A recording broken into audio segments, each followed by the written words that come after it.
Hello and welcome once again to Crazy Comics and Stories. It's me, your charming and delightful old Uncle Rat Bastard. And at the other end of the series of tubes and wires we call the internets is Joe, Crazy Writer. How you doing tonight, Joe? I'm sad. Very sad. Why are you sad, Joe? Sad like an onion cutting itself. I mean, I went into a store that only sold pictures of the same sad guy. No, wait. They sold mirrors. I'm just sad. I'm Josh, and I feel great.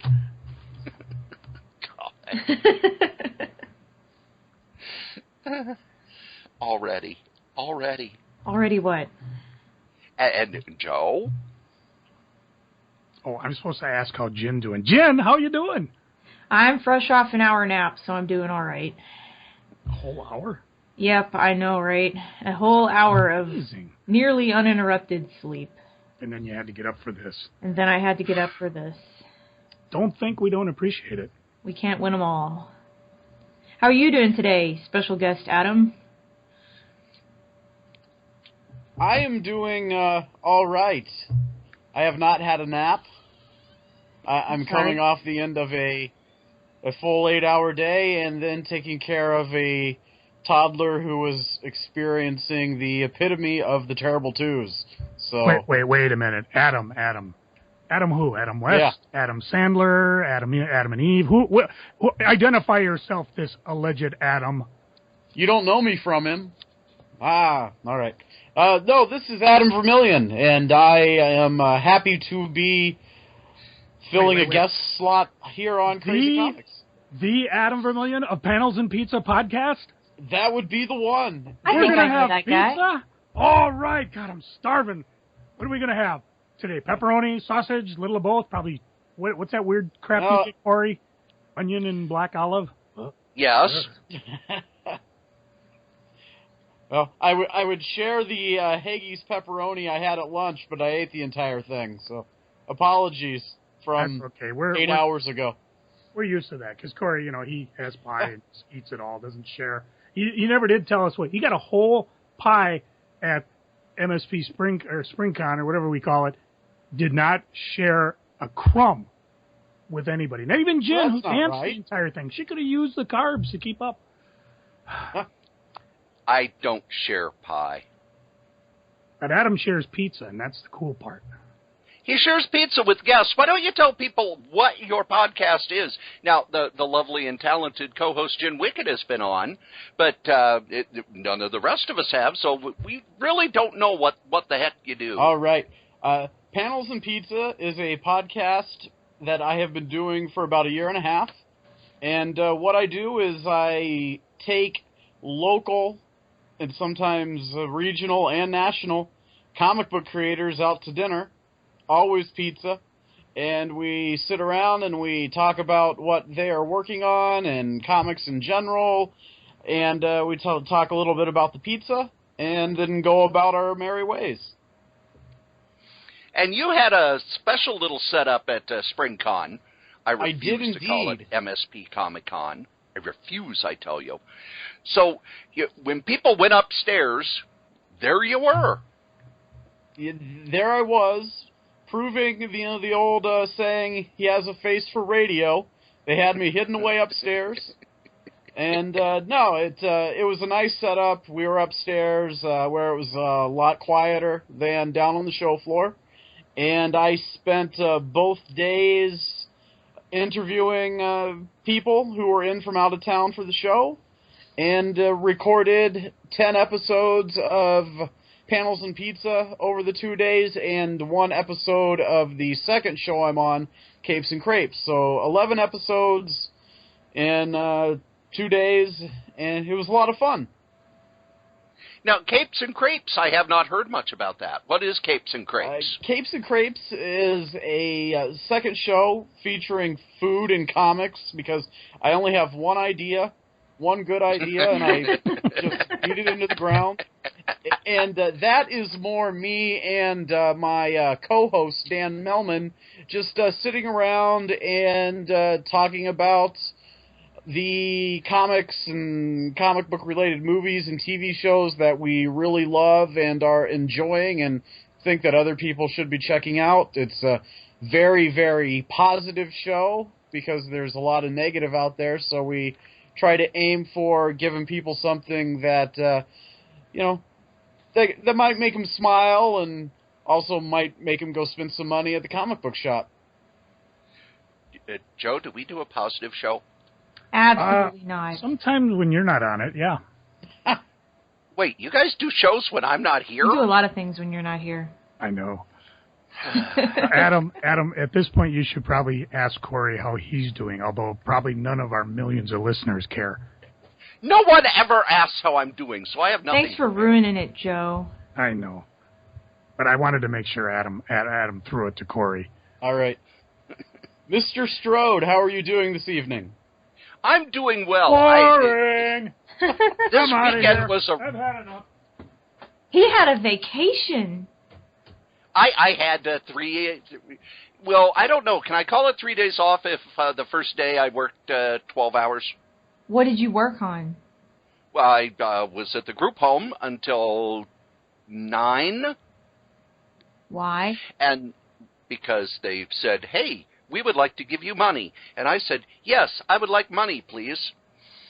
And then I did shopping. And then Saturday, I went into my house and I didn't say a word out loud until Sunday afternoon when I went to the gym. And I had to answer them when they said, you do know this closes at 5, right? Otherwise, I would have actually gone for 2 whole days without saying a word out loud. And I don't want to hear nothing. And I came back just to hear that. I didn't podcast. I didn't interview. I didn't shop. I cleaned.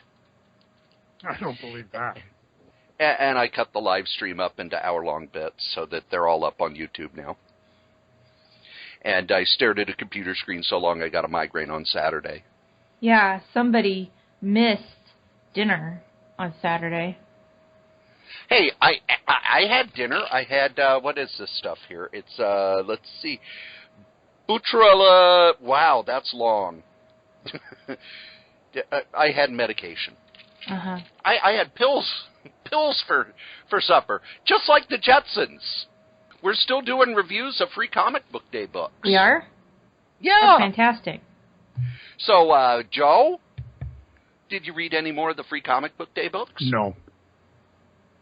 Jen? However,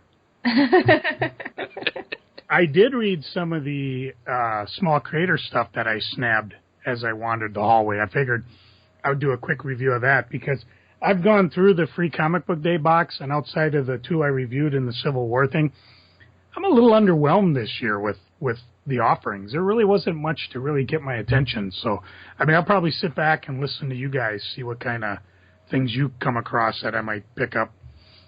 But I did pick a few out of the con. First one I'll talk about is the sensational G-Girl from Heroic Publishing. The only reason I picked this up is because it has our good friend Terrence Creep, a.k.a. Spider Baby, in it. With Spider Baby versus the Abominable, or is that with a B? Abominable Ogre. Now, G-Girl, you can follow the plot very easy. Essentially, it was a male superhero named Giant from a family of superheroes, but somehow a supervillain or a god, I'm not sure which pantheon, stole the giant powers, turned him into a girl, and so now as G-Girl, he runs around in a very skimpy outfit. The outfit, however, is magical, which allows him to fly, be impenetrable. Impenetrable? Pretty much. Invulnerable and volatile. He also does enjoy the way men react around him. Her, maybe. And there's an interesting thing if you go ahead and you follow the storyline, because she's off to figure out the god who stole the giant powers, which she wants back. And the reason I say she for now on is because she's beginning to accept the fact that she is female, which is one of the tasks she has to accomplish in order to defeat it. However, that story goes to be continued. Now, the last time we saw Spider Baby was in a previous issue of Heroic, where G-Girl and Spider Baby fought in a wrestling ring. No. The last time I saw Spider Baby was at SpringCon. See, you didn't even go over to buy the issue, because if you had, you would see that this story takes place almost right afterwards, where a supervillain decides, since Spider Baby defeated G-Girl, that he would defeat Spider Baby. Now, there's one thing about Spider Baby. He's not a superhero. He's a pro wrestler. I won't tell you how he wins. Cheating, right? Well, Spider Baby, come on. Yeah. So the book's a little expensive, $9.50. It came out in March. You could probably pick it up by going right to Heroic Publishing somehow. I mean, just Google it nowadays. I got my copy. Actually, I got two copies. One of them I picked up direct from Terrence, which I was glad to, and the other one I won at the art auction, where he had a script for that particular story he did. So, as a bonus for our dear readers, the first one to send Cory a email of sorts, I will send him this secondary autographed issue I have. A couple podcasts ago, we talked to a couple of our good buddies, Mark Stegbauer and Steve Bryant. I picked up their con-exclusive Ghoul Scouts, Night of the Unliving Undead. Good issue. Definitely worth picking it up. It was kind of fun to read it, and of course I can review it now before it actually comes out in the comic stores. Starts out kind of slow, the scouts are around the campfire, but once the ghouls make their appearance, it really picks up really well, and it ends, of course, on a cliffhanger, because as you know, it's a 4-issue or 5-issue miniseries. I believe it's 5. And there's got to be something for the next issue. It's a 4-issue It's series. 4? Yeah. Okay. Definitely worth picking up. Yep, I've read the whole thing. Exclusive. Oh, the whole thing? Oh. See, you got to know, if you got pizza, you get away with shit. I'm just telling you. I picked up a copy of Mint Condition. It's a lot of fun. Phil, how do you say it? Giuliano? Yes, this is a web strip compilation. The gist of the story is he goes back in time to his child self. A lot of Star Wars references, Muppet references. You can go to bestinshowcomics.bigcartel.com to read it. Oh, I'm sorry, that's an ad for somebody else. Oh. So check that out. Why not? No, I guess that is. You can go to philgiulianoillustration.com, and that's where he lays out his web strip. And the other one I picked up, and actually I picked these up in St. Cloud, but we talked to these guys again at the comic show, was Wonder Weenies by Cory Kramer. And essentially it's an origin story web strip done where fast food employees accidentally get superpowers from a long, non-cleaned hot dog roller. I read the first issue. I have both issues that are out so far, 1 and 2, and it's a lot of fun, a lot of good jokes, good art, good flow for the story. And let me see if I can find his website. If not, you can, there it is, wonderweenies.com. And again, you can go back, listen to the interviews we did with him at SpringCon and, of course, at the Free Comic Book Day. Definitely, these 3 are worth picking up.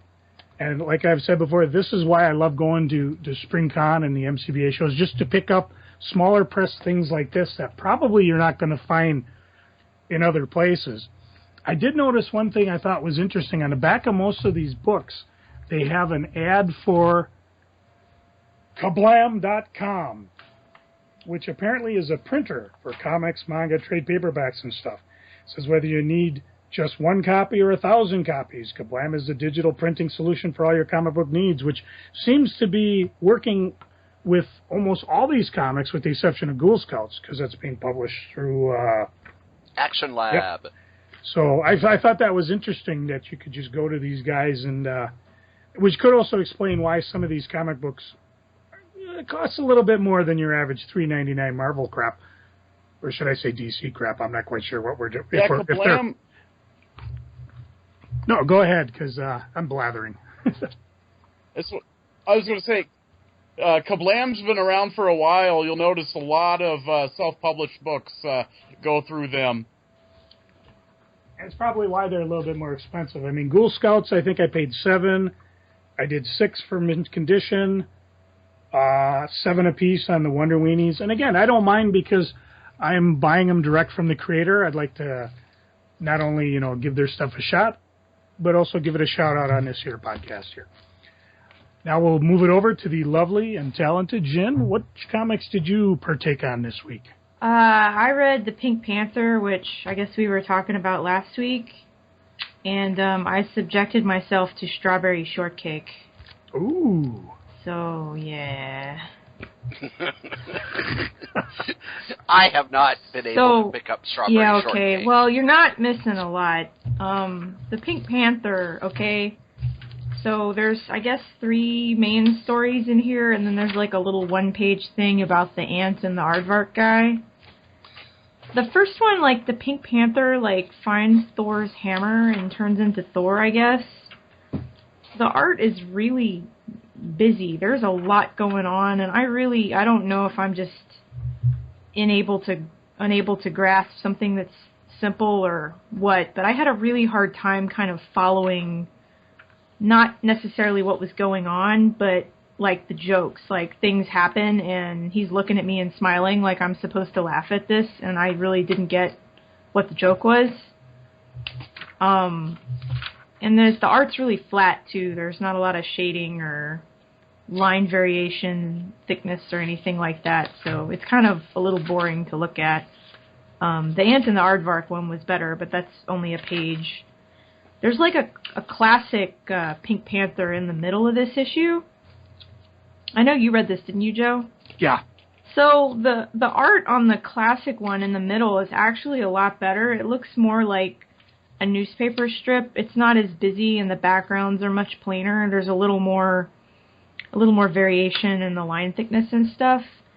But it's about like a native on a Hawaiian island, and they're doing the thing where they have to throw him into the volcano as like a sacrifice so that it doesn't, I guess, kill everybody. And the guy's name is Chief Kamehamehanuikalaka Kawahawa Jr. or something like that. And I thought, I don't really have a problem with this, but it makes me kind of uncomfortable. Kind of like those old Bugs Bunny cartoons that you can enjoy them in the context of what they were, but now you're like, yeah, that was maybe not okay to have that little guy running around in like a grass skirt with a bone in his nose or whatever. And that was from 1994. That wasn't even like it's old. That's what I wanted to say. I was looking at this and I was going, well, maybe this is from the 70s or something. So I finally find the information about it in the front of the issue. And it says originally published in 1994. And I was expecting it, like, from the colors and style to be much, much older. So that was kind of, it's like you couldn't find, like, something else to put in here. I mean, it doesn't bother me per se. It's just one of those things that seems like maybe this should have been a little better thought out, or at least, I don't know. I was kind of caught off guard by that. I have to say the best thing in the Pink Panther is actually at the very end. There's an unfinished story that's not colored or inked, that's just pencil art. And the pencil art at the back is actually really fabulous. The artist for this, it says Chris Carter. It's much more expressive. There's a lot more emotion, a little more interesting character design. So I would be interested to see what that looks like when it's actually finished, because sometimes you lose a lot, depending on the ink and the colors from this really nice, expressive, sketchy pencil art. But that was probably my favorite thing to see in here. I wasn't really expecting that. As for Strawberry Shortcake, this actually has like one story in it that I want to count for you. So this is a comic book. I guess it's normal comic book sized. But the story part is maybe like the first third of the pages in the book. I could be generous and say, no, it's almost half. I'm looking at the binding. And the rest of it's just ads for, like, the name of the characters and their pets and, like, literally just like, here's a toy advertisement. My Little Pony, Friendship is Magic, Donald Duck, Littlest Pet Shop, Powerpuff Girls, Equestria Girls, Gem and the Holograms. The story itself, the art's a little wonky. He's not, like, the characters don't really stay on model very well. The faces are kind of strange, but this is very different. I picked it up because I loved Strawberry Shortcake when I was a kid, and I'd seen they'd redesigned the character, and they didn't quite tartar up the way they do a lot of characters when they reboot them. For now, it's like they make them look like Bratz dolls. She's not quite that bad, you know, it's got a little more, like, anime influence, but it's fresh without looking, you know, like Strawberry Streetwalker or something. Hey, wait a minute, Joe. Somebody get a trademark on that right now. We need to trademark the Strawberry Streetwalker. I'm reading this, and all I have to, like, what I really got out of this was a questionable lesson about consent. Because consent to have a strawberry? Okay, because the story starts with Strawberry. Like, I don't remember a lot about this character. I don't know that I even watched cartoons when I was a kid. I had the dollhouse, and I had the dolls, which were scented plastic, so you kind of just huffed their hair quietly, you know, because it smelled good. I didn't really, like, I don't remember a lot about the actual character or the content of their stories. I don't know that I had books. I can't remember any of that. So she's in a cafe, and she's got some menus and given them to her friends who are kind of punky and, you know, hot topic looking. And they're unhappy with her choice of desserts for, like, her anniversary. It's like an anniversary of her cafe or something. And they're like, we need to throw a big party. And she says, I don't want to throw a big party. And they're like, no, we're going to throw a big party anyway. So they go to throw the big party. She doesn't want any part of that. She's clearly uncomfortable. They insist on doing this anyway. They recruit all her friends. I mean, she looks unhappy through, like, most of this story. They're like, no, let us do this. So they wreck her kitchen. Her friend wrecks her hair. They accidentally invite the wrong people. They pretty much ruin everything they touch. And at the end, she's just like, oh, ha, ha, it's okay. We can do whatever. We'll have a party next month. And again, I'm just left vaguely uncomfortable by this. You know, like, if she didn't want the fucking party, they shouldn't have made her have the fucking party. You know? And also, they have, like, some kind of Blueberry iPhone. And headsets. And YouTube. And I'm old. So, yeah. So, I don't know, like, this isn't for me, obviously. And, you know, you can't expect, like, earth-moving plot lines from something designed to sell plastic toys, but it was just kind of like, is this really, like, you know, I mean, should the main character literally look, like, unhappy and miserable through most of the story because all her friends are doing things she repeatedly asks them not to do? I don't know. That's my opinion on Strawberry Shortcake. Did you read anything, or am I just it?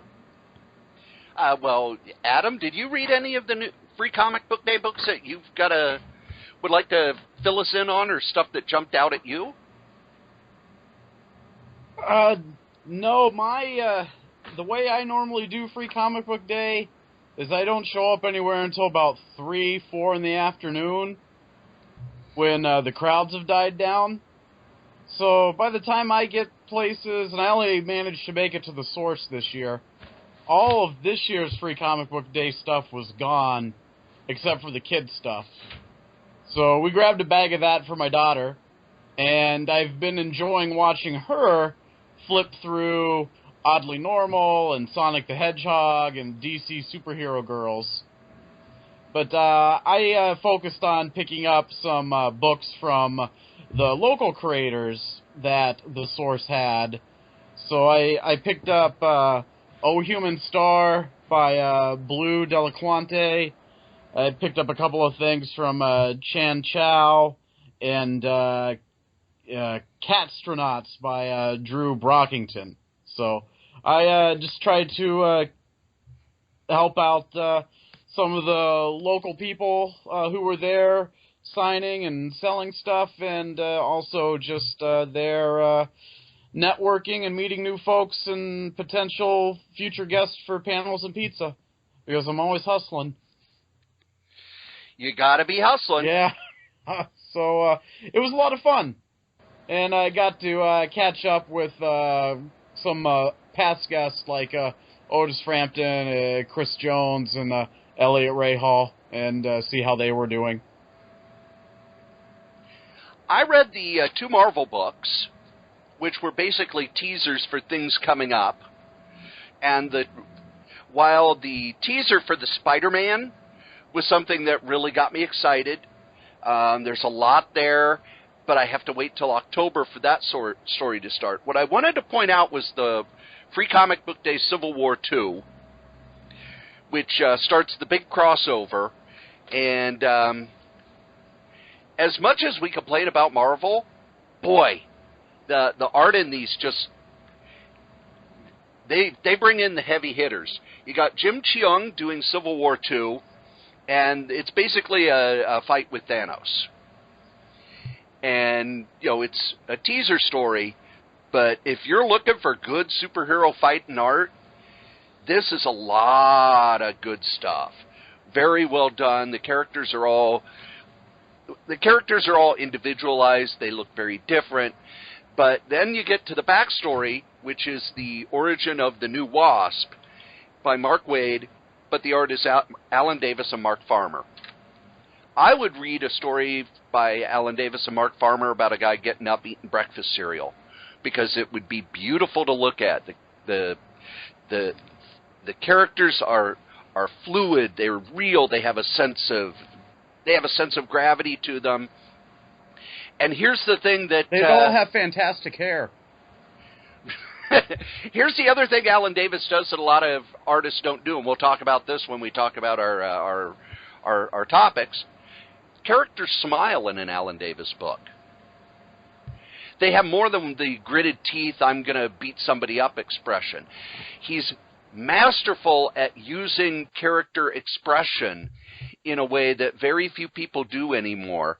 And it's where Kevin McGuire got his love of facial expression. And when you see it, it just reminds you of how superhero books have so little of that in them. You know, the first drawing of the Wasp, she's got a huge smile on her face because she's flying. And it's refreshing to me, because if you've read a whole bunch of superhero comics and people have written a whole bunch of superhero comics, it's, well, you know, they fly. Meh, big deal. A human being flying should be cool. It should be something that's exciting. And Alan Davis draws it in such a way that it is. The other book I read actually has saved me money. I am a big fan of Stephen T. Siegel. He got his break that I can remember doing Grendel. And Joe, is Grendel one of my favorite characters? Yeah, because Christine Hendricks isn't in comics yet.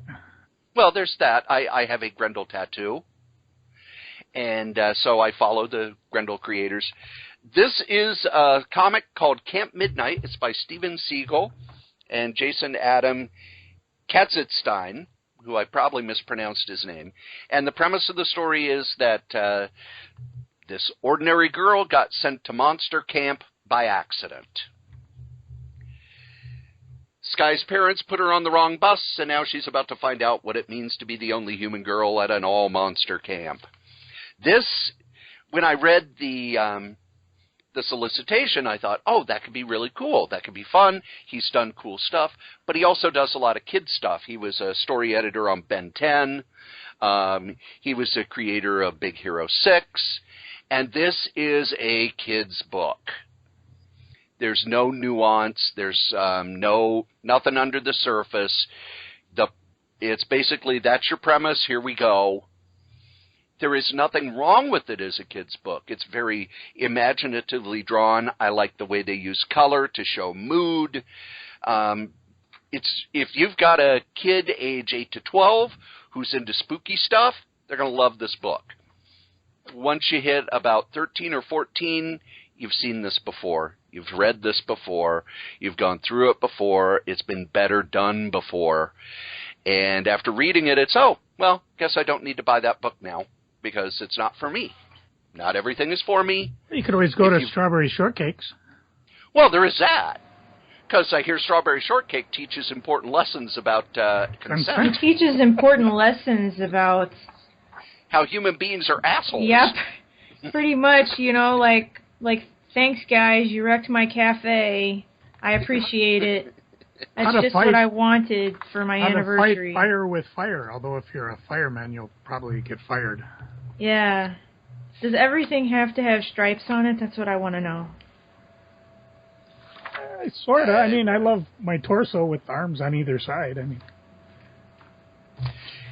So, what I thought we'd talk about... Good luck with that.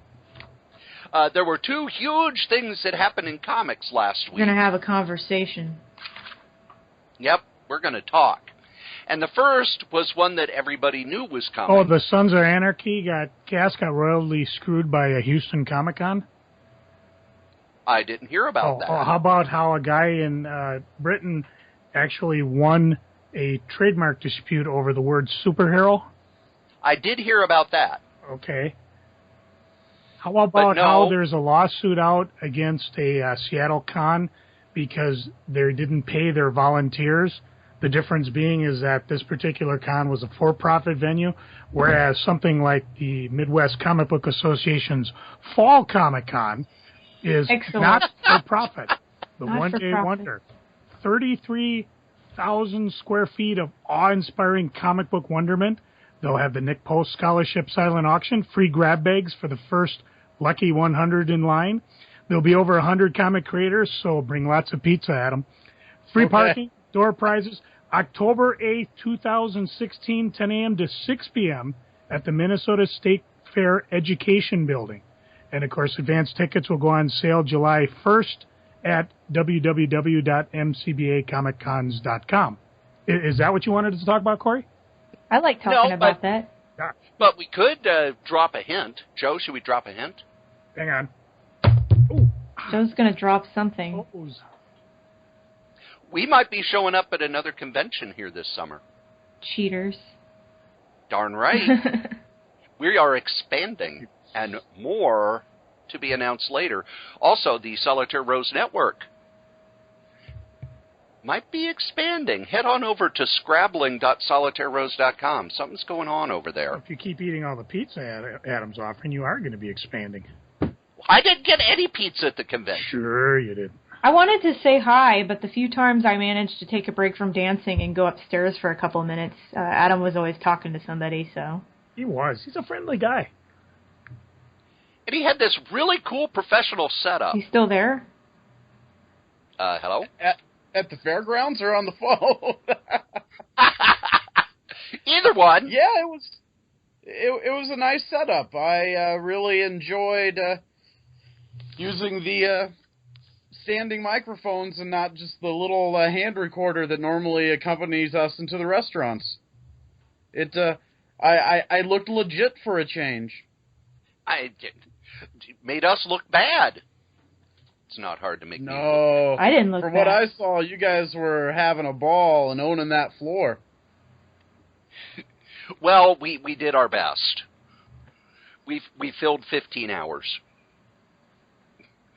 But no, Joe, that's not what I'm talking about. We did a special instant podcast about this. We did? Well, you weren't there. I wasn't there. Oh, DC's Afterbirth. They were making bubbles from our spit. DC Rebirth came out. And it wasn't an Afterbirth? No. Joe, did you read it? Sadly, I got to wait for my box day because due to the vagaries of a holiday weekend, I won't be getting it till tomorrow. Adam, did you read it? I did read it. I read it for Capes and Crepes, and then I was not able to participate in my own show due to family things, but I have read it. Joe, we're going to spoil the hell out of it. I've heard enough about it online. You didn't even ask me. Well, yeah, but you hate comics. Well, I'm clearly reading them. She doesn't hate comics anymore, but I'm not going to ask, hey, Jin, did you read the first part of this big, huge crossover that DC's putting out that's going to make you buy over $100? Hell no. There you go. So, Adam, you are not a normal DC reader.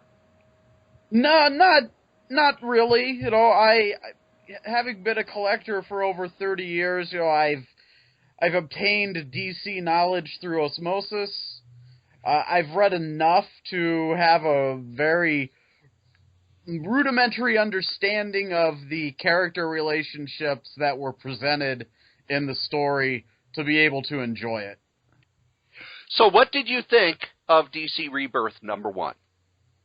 You know, coming in as not a huge DC guy, I was fine with it. I liked it. I didn't really care for a lot of the things I did read from the New 52. There were some things I really loved.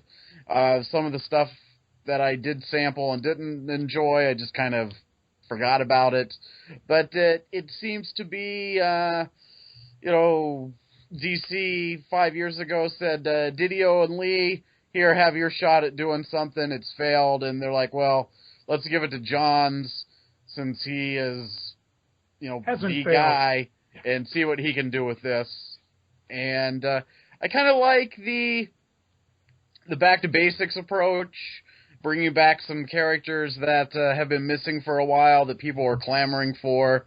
And I really enjoyed the twist with how it was brought back, even if one of the people that was involved was very much out of character from how he was originally presented 30 years ago.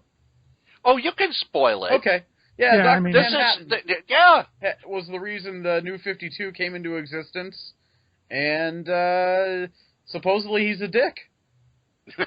Well, he isn't wearing pants. And he was swinging. I mean, literally, he's a big blue dick. So, Oh, what do you expect? He probably hasn't had it in a millennium. Good night, everybody. As a first issue, did it make you want to buy more DC books to see where this is going? oh yeah, it definitely did. It piqued my interest to see how they're going to pull this one off, and hopefully, you know, in another 5 years there isn't another big 80-page launch to something else. Don't count on it. It's like I just want to see this one stick. Well, good luck with that. Yeah. Oh, believe me, I'm not holding my breath or crossing my fingers too tightly. I picked up DC Rebirth, and Joe and I talked about it when they announced it.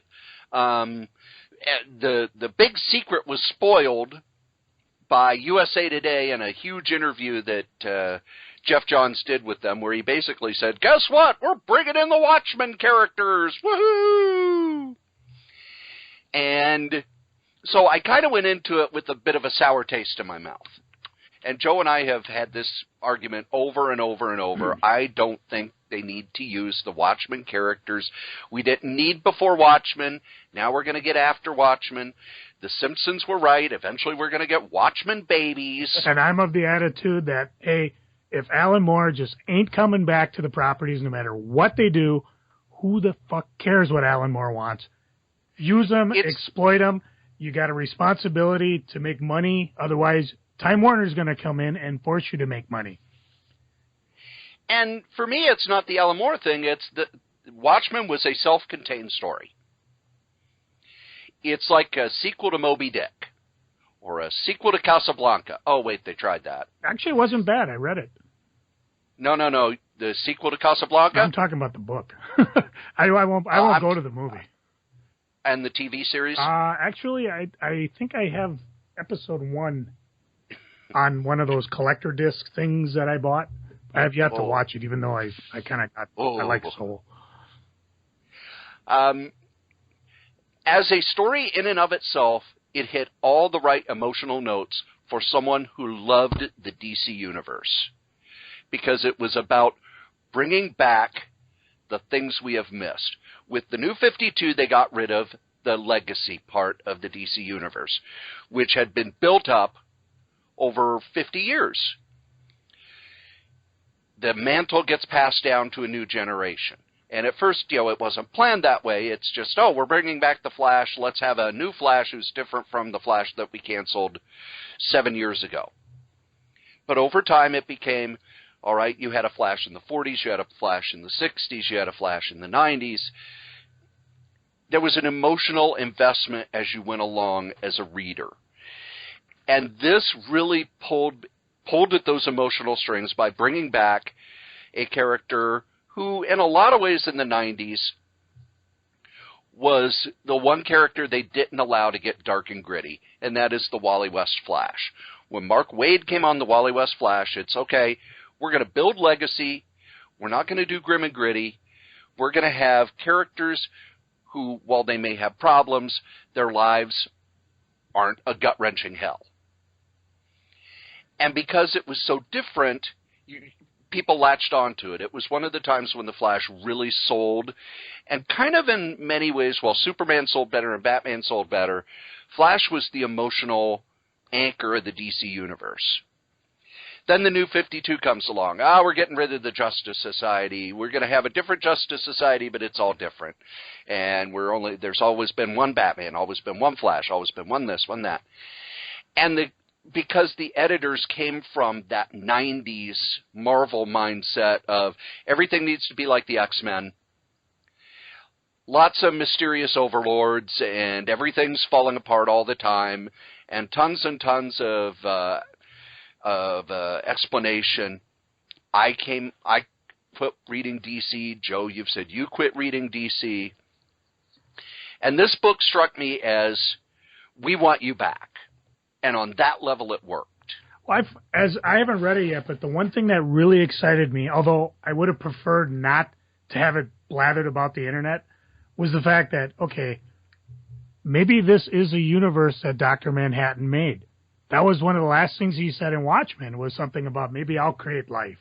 And maybe that to me is a great explanation of DC 52, especially since they've said that the Earth 1 that I grew up on and loved and all that is still out there, although I haven't gotten my Superman or Action where that soup's supposed to show up. So maybe in the Ultraverse or Multiverse or whatever they call it now, Hyperverse? Hypertime, I forget. It's still out there. So I kind of like this idea. I don't know if you need to have revealed it right away, or maybe you needed to in order to get someone like me interested again. Now I'm not regretting, taking advantage of Discount Comic Book Services, 50% off all the Rebirth stuff, at least for the first 2 months. So it'll be interesting to see where they go. I'm curious as to, though, and you can tell me, do we know anything? Is this the original Watchmen, or is this Dr. Manhattan's version of it? It's a little more complicated than that. Ooh. And that is where, meta-textually, the more I think about this book, the more it gets me angry. And you don't want to see Cory when he's angry. His eyes turn white, his shirt splits, shit gets real. Angry about comic books. Damn right. The gist of the story is that something has darkened the DC Universe. Something came in and made the DC Universe dark. Something came in, it took 10 years, and it injected a darkness into the DC Universe. I like my idea better. And the problem is, metatextually, if you read the story, if you read it as a story on one level, it's Can we stop pretty for much... a second? Sure. Can you please explain the word metatextually? All right. What it is, there's your story, but then there's also what the story is trying to say about itself. and I'll explain that in a little detail. The story is Wally West is trying to break out of the Speed Force to tell people something has showed up in the DC universe to make it dark, to take away the joy, to take away the connections people have, to take away love. Superheroes, there wasn't, basically, superheroes didn't have love. Why? According to this story, Dr. Manhattan, from the Watchmen book, removed the heart of the DC universe. He took out 10 years of history.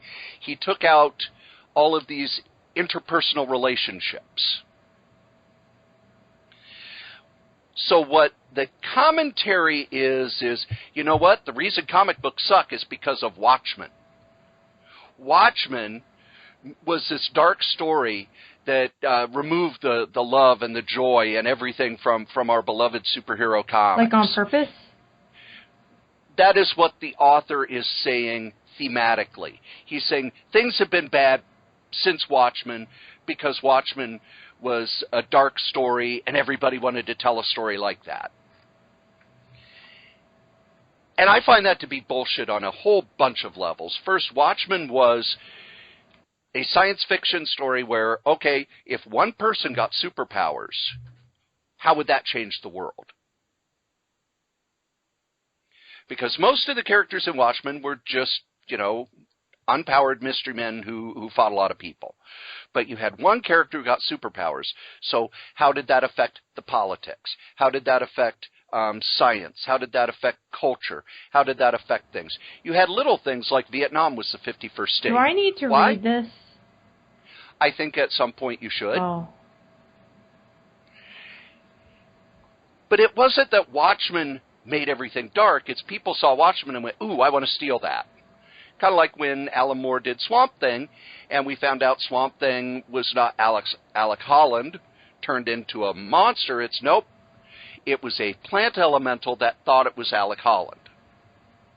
It was this huge twist, so everybody thought, oh, I need to do a story like that where everything you know about a character is wrong, because Alan Moore did it and it was cool. Watchmen, yes, there were adult elements. There was characters who became mentally unbalanced. There were characters who were cruel. There was a rape sequence in it, and everybody thought, oh, that's what makes a comic an adult comic. We'll have swearing, and we'll have blood, and we'll have rape, and we'll have this, and we'll have that. We're looking at you, Singer.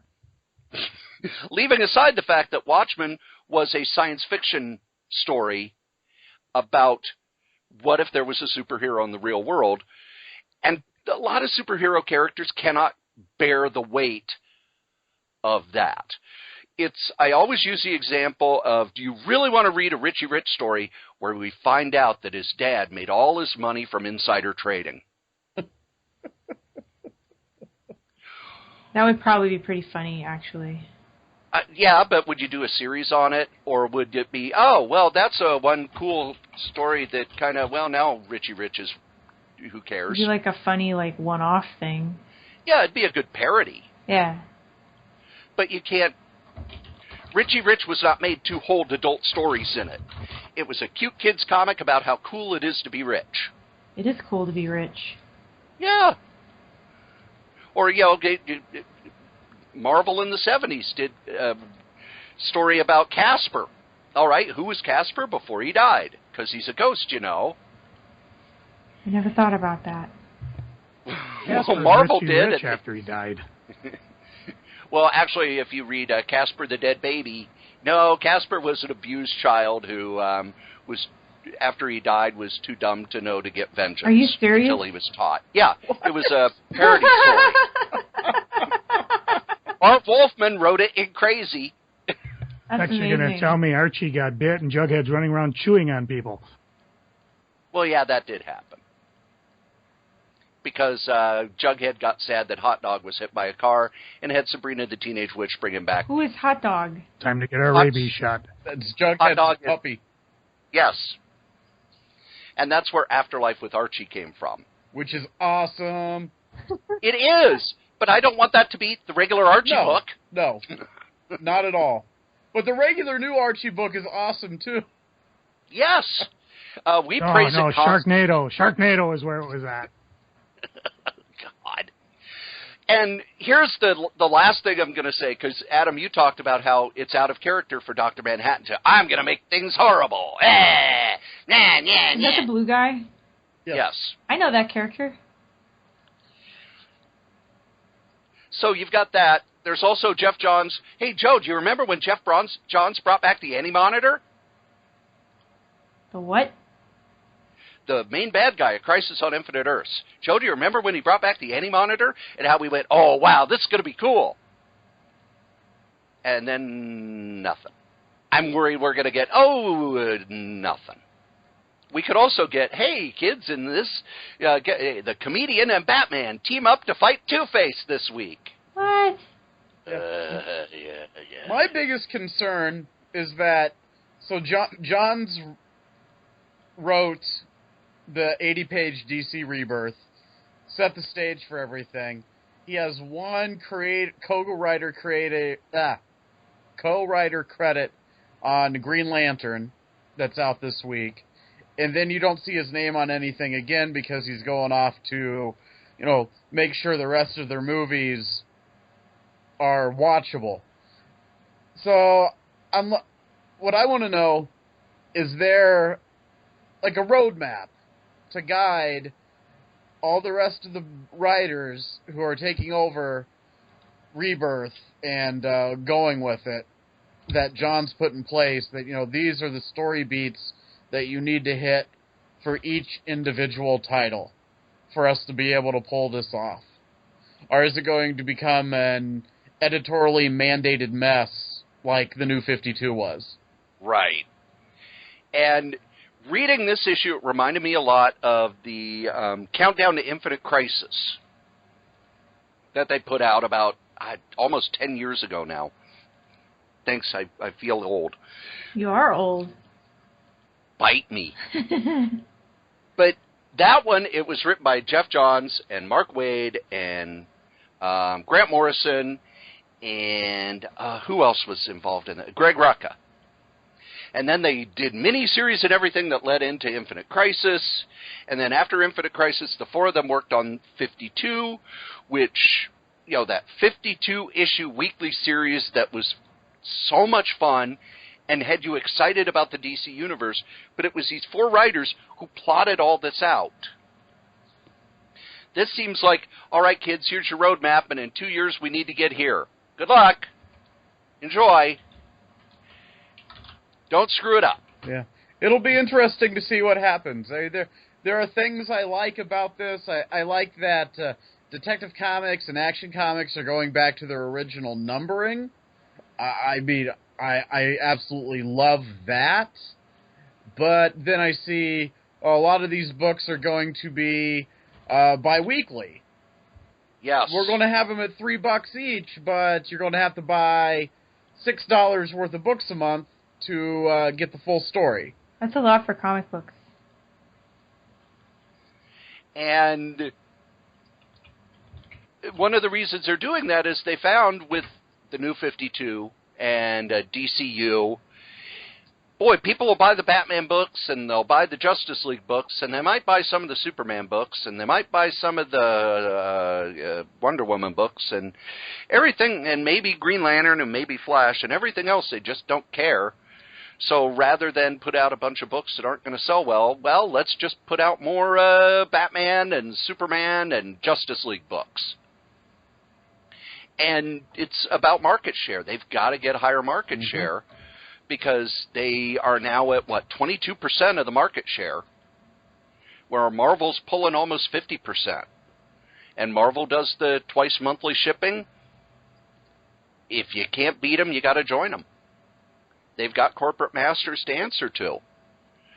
Now, one of the things that I like is, while they did some creative reshuffling, they've brought in some new blood as well. They just signed Dan Abnett to an exclusive contract, and Tom King, who does my favorite Marvel book, The Vision, is going to be doing Batman. Yes. So I'm cautiously optimistic, and I'm now going to be buying some DC books when I haven't been buying them for a while. The other big explosion, and there's a part of me that thinks that Marvel did this to try and blunt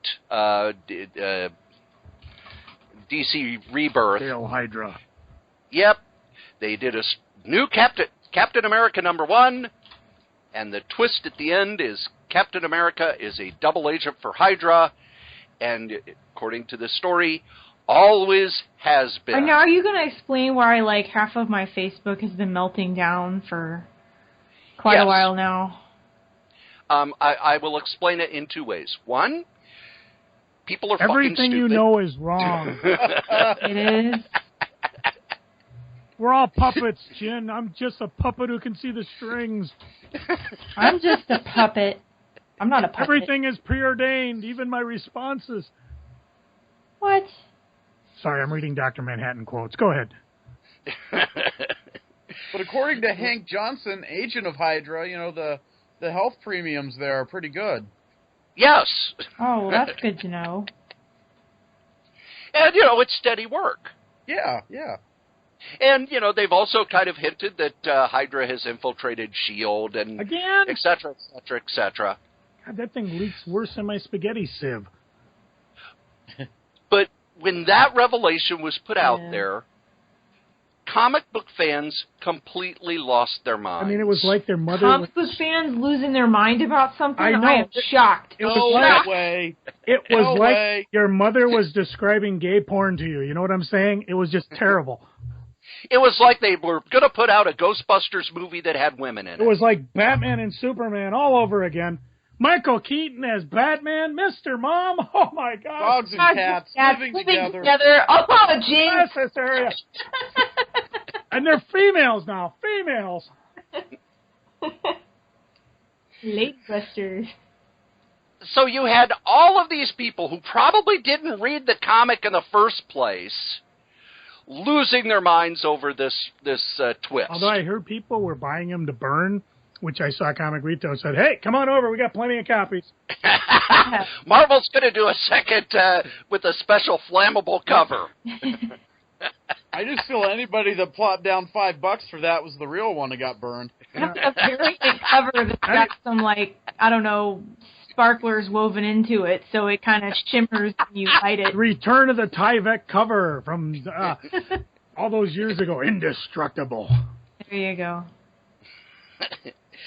Now, as someone who reads this stuff and enjoys it, I'm going to point out a few things. Ooh. First off, in Uncanny Avengers, we found out that the Red Skull has Professor X's powers. And still has a red skull. Yes. Hence the name Red Skull. He's Right, not Red but- Professor or Professor Skull, which would actually be a pretty cool name. Hang on, I'm going to trademark that one. Professor Skull. So we've got, what was the Strawberry Streetwalker? Strawberry Streetwalker. Professor Skull. Shit, there's already a Professor Skrull in DC. That's Skrull. Skull. No, Professor Skull. Well, And we like could Dr. use the name. Skeleton. He's an enemy of Captain Marvel. Dr. Skeleton, MD. But there are 2 Captain Marvels, so hey, why not? He could be Yeah. DVM. Maybe he's a dentist. Ooh. Oh, but Professor Skulk is still around. You can trademark that. And there was also this big crossover Marvel just did called Pleasant Hill. Which was neither on a hill nor pleasant. Discuss. Oh, no, the city itself was very pleasant because there was a baby cosmic cube, and they would bring villains to this town, and they would get they would basically get their personalities changed so that rather than you being this villain who's been around forever, you are the guy who runs the ice cream shop. And, of course, because it's superhero comics, it all fell apart. But in that story, the writer of the Captain America comic made it very, very clear that Hydra was created after World War II by Baron Strucker. He also made it very, very clear that this cosmic cube had been the thing that de-aged Captain America. De-aged? Yes, Captain America has been his regular age for a few years. What does that mean? Like, Means he was in his 90s. what? It could still Yes. kick your butt. I don't understand Yes. comic books. They're elongated soap operas. It doesn't matter if it makes sense or not. That's really It all just this has to is. go on. It doesn't end. Nothing ever ends. I heard a good explanation is that it's always just the second act of a story. It's General Yes. Hospital with punching in tights. Right. Yeah. And the reason for that is really simple. Stan Lee, when he worked in comics in the 50s, he didn't write everything at Marvel. It wasn't until the distribution collapsed that he wrote everything at Marvel, because his uncle, Martin Goodman, came down and said, you're firing all the writers. You're the editor, right? You're writing everything. That way I don't have to pay you extra. But the things he loved to write were the comics with basically the Archie knockoff comics with unbelievably corny jokes, and the soap opera romance comics. So when he started doing superhero stuff, he injected the corny gags and the soap opera romance stuff.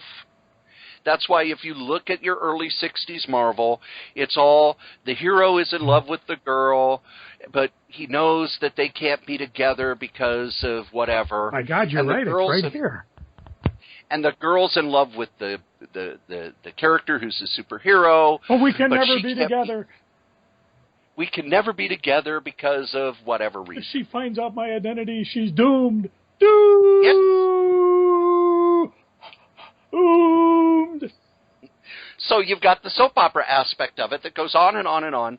Now, starting with Joe Quesada, I don't think it's always second acts. I think that it's elongated. You get a first act, you get a long second act, and then you get a third act where the toys are all put back in the box. First act, you break the toys. Third act, they all go back in the box.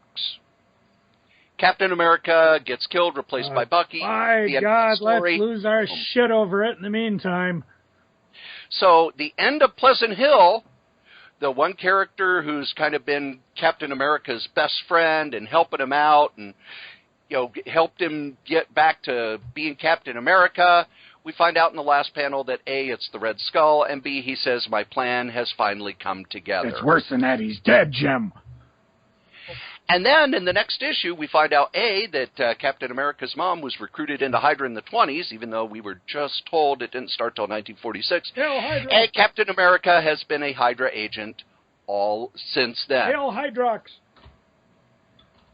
And people lost their minds Hail to the Helix. point where they're, now Captain America's always been a Nazi, and all of my Captain America books are tainted. They are tainted. I'll buy them from you. Penny a piece. That would Even be that like Heroes Reborn stuff. Ugh. It's like going to see Star Wars and after 10 minutes leaving because, you know what? The bad guy came and he killed all the rebels and he kidnapped the princess. George Lucas just likes bad guys to win. Fuck these stories. I'm never watching a Star Wars movie again. And the Wookiee did it.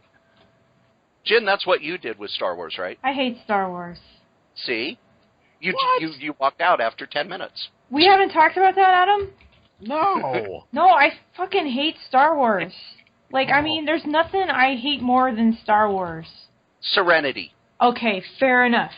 Fair enough. I have at least sat through Star Wars. No, seriously, like, I went to see Star Wars, like, I didn't see it when I was a kid.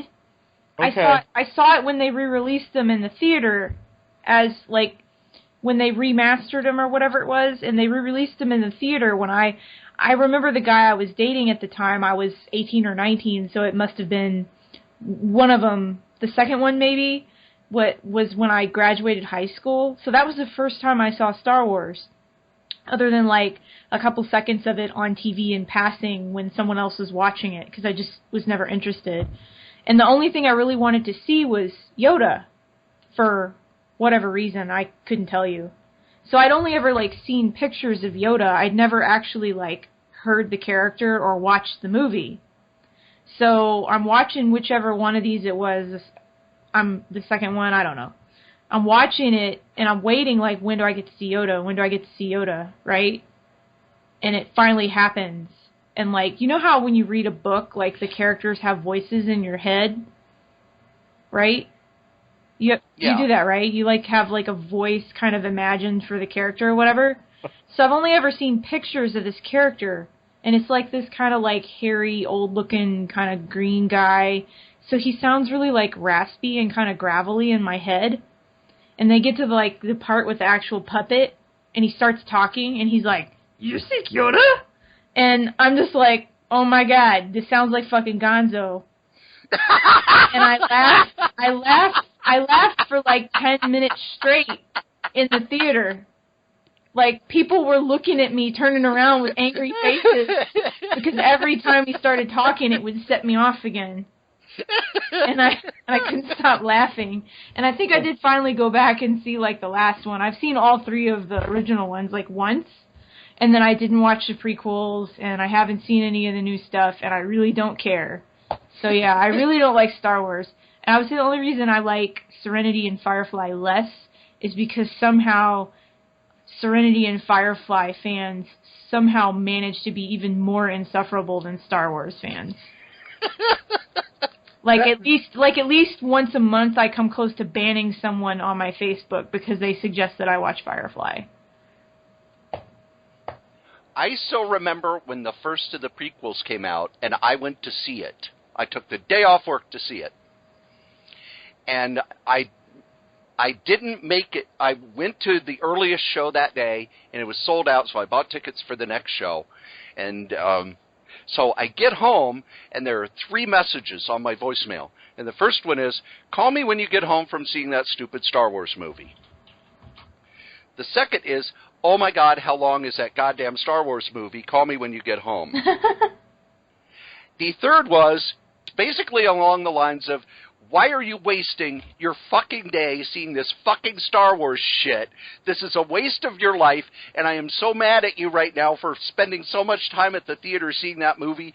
Don't even bother to call me." Who is this? I don't know. Oh, wait, it's you. It was? Yes. I don't even remember that. Oh, my God, you were so mad. I don't remember that at all. You remember so much. You were what I like to call pig-biting mad. Pig-biting mad? I'll bite a pig. Pig-biting I'll bite a mad. pig. So I'm a little lost. Jed, when you said you saw the second one, do you mean Empire or Attack of the Clones? Because I just told you I didn't see the prequels. Okay, yes, okay. Like, I am talking about, like, whichever, I don't even know, is it the second one? Whichever one. Yes, goes, Empire Secession. Whichever, I'm just. So you want to see the special editions? I saw the original ones when they were re-released in the theater in, like, 97, 98, whenever it was. Yeah, that's about right. Okay. Yeah. And I don't know, I'm talking about whichever one is the one where Yoda first shows up. Yeah, that's Empire Strikes Back. Though I know I did see all of them, I just was like, yep, that was the thing that happened. That is a culturally significant piece of what our modern mythos, our modern pop culture as a society. I'm now learned in that part of the thing which most people know and I do not. And just for everyone's knowledge, I did not tell her when I went and saw the 7th Star Wars movie. Well, see, I don't care. Like, I'm much more laid back now, so I don't really care what you want to watch as long as it doesn't involve me having to watch Star Wars. I still did not tell you because I'm still traumatized from... You know, it's so great. Every time I hang out with Cory, I find out about something that I did that I don't remember. Every time we have a dinner or a conversation, and you know, even more recently when you took me to Psycho Susie's and I got shit-faced, like I can't walk. Oh, did you get some sneaky tikis? Oh my God. I was still drunk the next morning. I tried to get up to take a shower the next morning, and I could like stand up for 5 minutes and then I had to sit down. I did not get up until 3 p.m. the next day. And then I think I drank an entire Brita pitcher full of water. Okay? Yeah, they'll do it to you there. He's got like a whole new arsenal of shit I said that I don't remember. Because it's gradually been trickling out over the following few weeks. hey, when you were drunk, you said this and this. I don't remember that. Is that the new podcast you're doing, Corey? Shit Jen says? Shit Jen says when she's drunk, and pictures the Tumblr.com of me playing On with your my phone. I have not done those things that I will ever admit to when she can hear it. Yeah, He takes pictures of me dicking around on my phone when I'm not looking all the damn time. Okay, you guys were talking about some comic books. Working on my calendar. I just wanted to, like, say something because I've been quiet for a while and I'm feeling kind of feisty because I got a nap today. Well, and I also think it's good to have you kind of chime in on just how goddamn silly this stuff is. Well, you know, like, Corey's teaching me about Will Eisner now, you know, and I really like the stuff of his I've seen. I understand it. Like, it's really the superhero stuff I just don't get, you know? Like, some of the other comic books, like I like Love and Rockets and, like the other stuff, the indie stuff, I really get that. The stuff that's kind of self-contained, I get that. It's really the superhero stuff that I'm just like, you literally, it's okay. It's The Young and the Restless or General Hospital with tights and punches. Yeah. So, like, I don't watch soap operas either. I don't watch, you know, sitcoms. I don't watch that stuff either. So the comic book version of it doesn't really do anything for me. But, you know, I want to understand because I feel like I should. Like, I made myself watch Star Wars, but not the prequels. Because I don't hate myself that much. I haven't watched the prequels since I saw them in the theaters. I own them on DVD. Why? Because I felt I needed to, because maybe my mind would change. Do these things because we feel obligated. Well, it was more, okay, maybe because I remember when I saw the first one, I really, really wanted to like it. And the second one was more like, okay, all right. And the third one actually had good parts to it. But I just, every time I go, oh, you know, I should watch these, I just can't bring myself to do it. I just fast forward to the Jedi fights parts. They're pretty good. Something that Phantom Menace where you got to get rid of the little tiny, I gotta go take out the power drives. Oh. I usually end up going, oh, there's a Django movie I haven't seen that somebody in Italy made for $50. While you guys were talking, Adam is sitting here going, what have I gotten myself into? Darkseid is a baby now. A baby that you can use as a god-powered lightning gun by saying a magic word backwards. Imagine how devastating the other end of that baby would be. Adam, your baby is so cute. It's like pictures of it on my Twitter. Oh, thank you. You didn't see her before bed tonight, though. You'd be saying something different. That is indeed a fabulous hat she is wearing. Not hat. I am a fan of hats. I was told that she saw that hat as they were walking by and freaked out and needed to have it. I know that feeling. You know what else you need to have? What? A congressional work schedule? Sponsors. Stuff from more these ham-fisted guys. segues?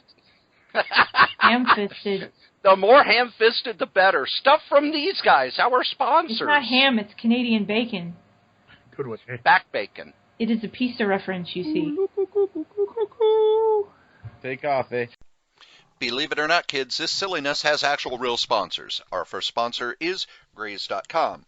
Graze gives you healthy snacks sent to your house. You can have them delivered weekly, bi-weekly, monthly, and your first box is free if you use the code CORYS3R5B. Our second sponsor is Bombas. Bombas socks are some of the best socks in the world, and remember, for every pair you buy, they donate a pair to a homeless shelter or other worthy cause. Just go to bombas.gotocloud.org/SF30. That's right, those are our ads. Go check out our sponsors. So after we do the ads, we ask Joe what's going on the eBay. Wait. Okay. We want to dial back to remember my epic pizza rant that I had. Yes. Okay. So Adam agrees with me that the true test of a good pizza is that it's a plain cheese. So you don't have the toppings distracting from the fundamental base of the crust, the sauce, and the cheese.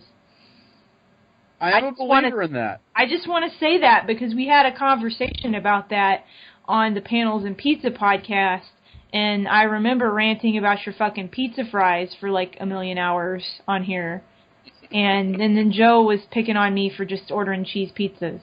Boring. But Adam backs me up on this, so I want that on the record on this show. Just stay out of Chicago and New York, man. They'll run you out of town. Whatever, man. I have no plans to go to Chicago. Boring. While it may be boring, if a place can't make a good cheese pizza, they probably can't make a good any other type of pizza. Yeah, there you go. That is the foundation in which all the other pizzas are built from. Yes, exactly. Thank you. I'm vindicated. Joe, what are you selling on eBay? Well, not cheese pizza, that's for fucking sure. No, I'm digging through my crap. I have a vast accumulation of crap, you see, and I'm slowly trying to get rid of it because I'm looking to retire. I've actually dug into some books. I've been putting up runs of things. Like I've got the Secret Service 1 through 6 that the Kingsman was based on. Icon series that Mark Miller, Dave Gibbons did. I've got Batman, The Return of Bruce Wayne. Batman!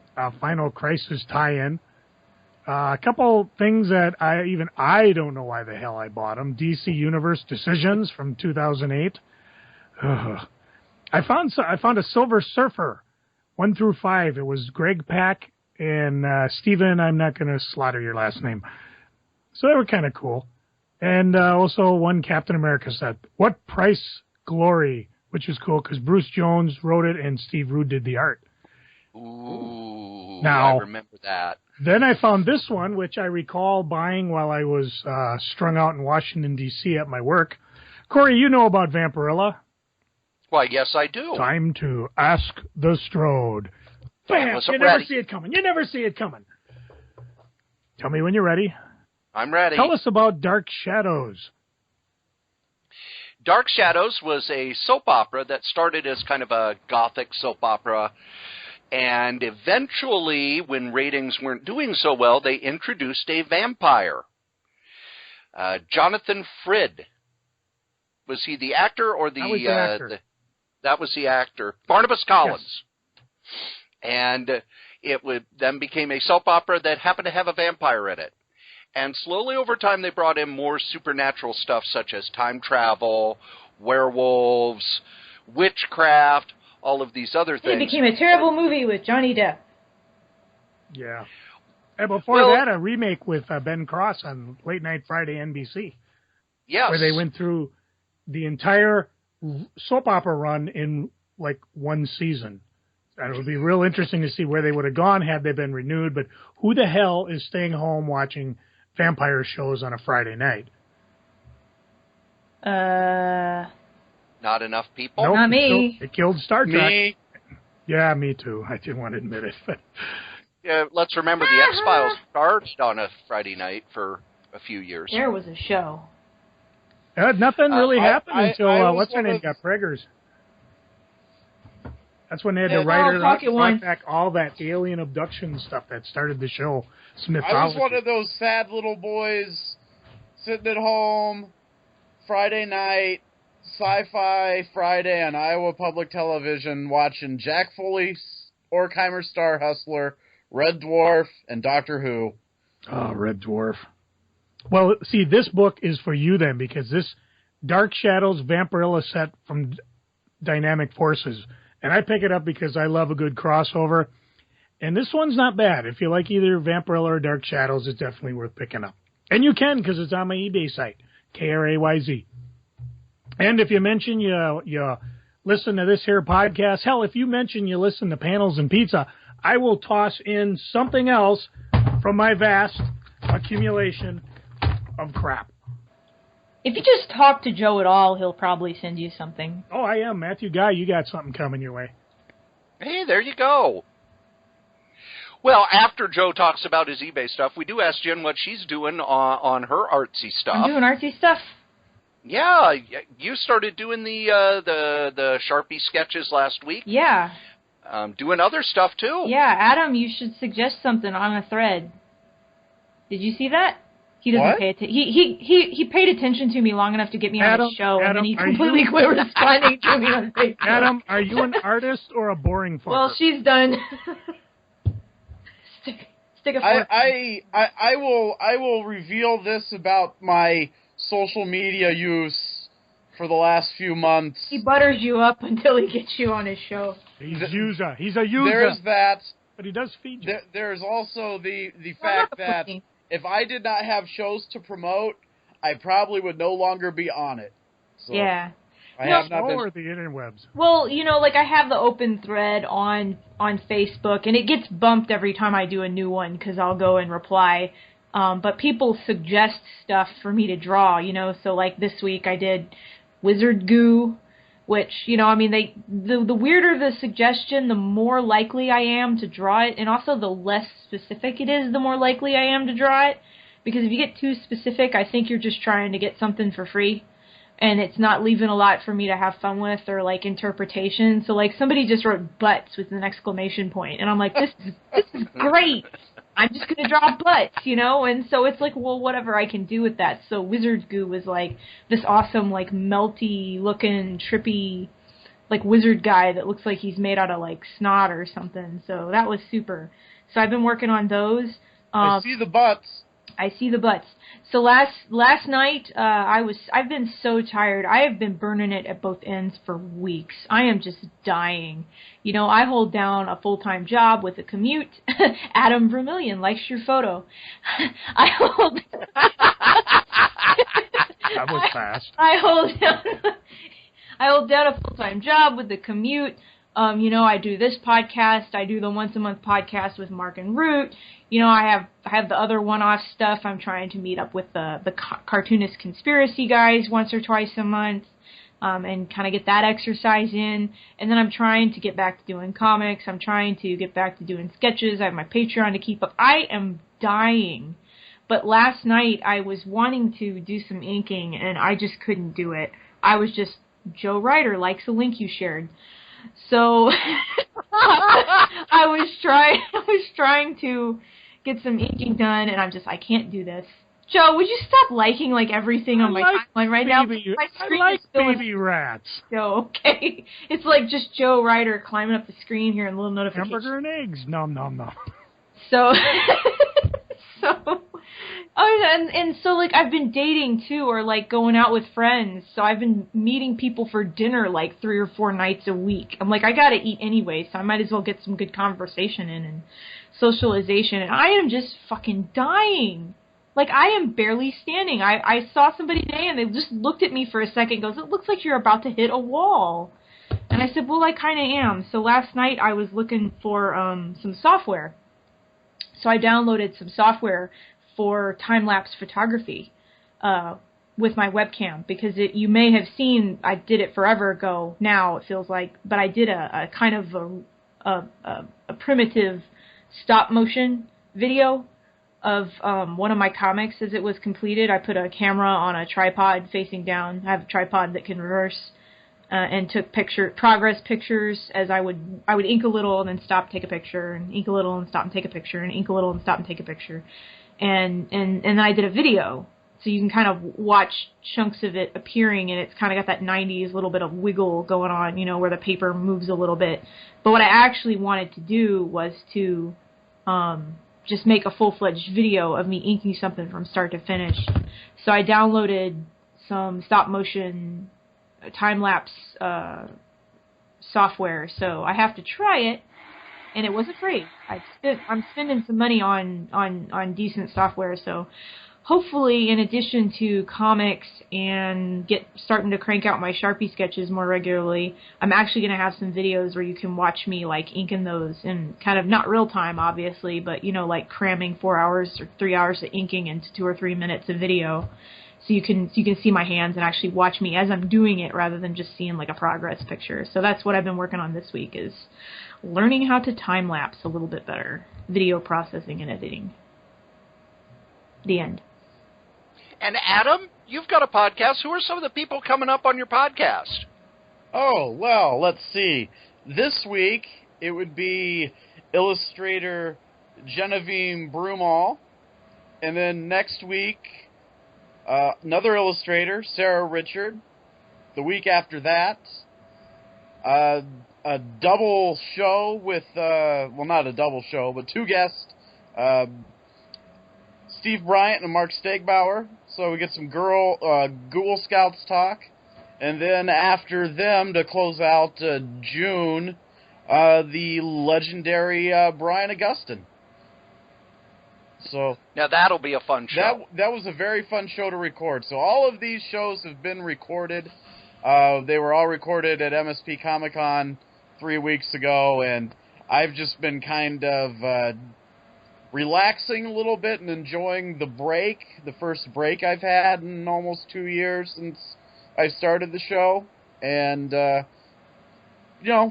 using the time to get caught up on some television, starting to look into a couple of new projects that I really don't want to. It's one of those, I'm into that weird zone where it's like, well, I don't want to talk about it yet, in case it doesn't pan out. I don't want to look like a dick. So yeah, that's always a good thing. Yeah, so lessons I've learned over the course of doing this show, wait until it's actually happening or happened before you run your mouth. But a couple of really cool opportunities coming up, and really excited about the shows that I'll be putting up over the summer. So let's see who else is coming up. July will show Craig Rousseau, Brent Peoples, Wilfredo Torres, Mike Walsh, and then I'll be closing out the summer with the all four Troll Lords guys stopped by the booth. And we talked about their 30th anniversary. That's a killer lineup. That's awesome. I was really happy with the guest I was able to get to agree to come on the show for that weekend at MSP Comic-Con. So I went into it wondering how the hell am I going to pull off 10 shows in 2 days, and by the end of the day on Saturday, after the first 5, I was just like, let's do more. I was just riding that. I'm unstoppable. Yeah, it felt that way. What's until the Monday website? morning.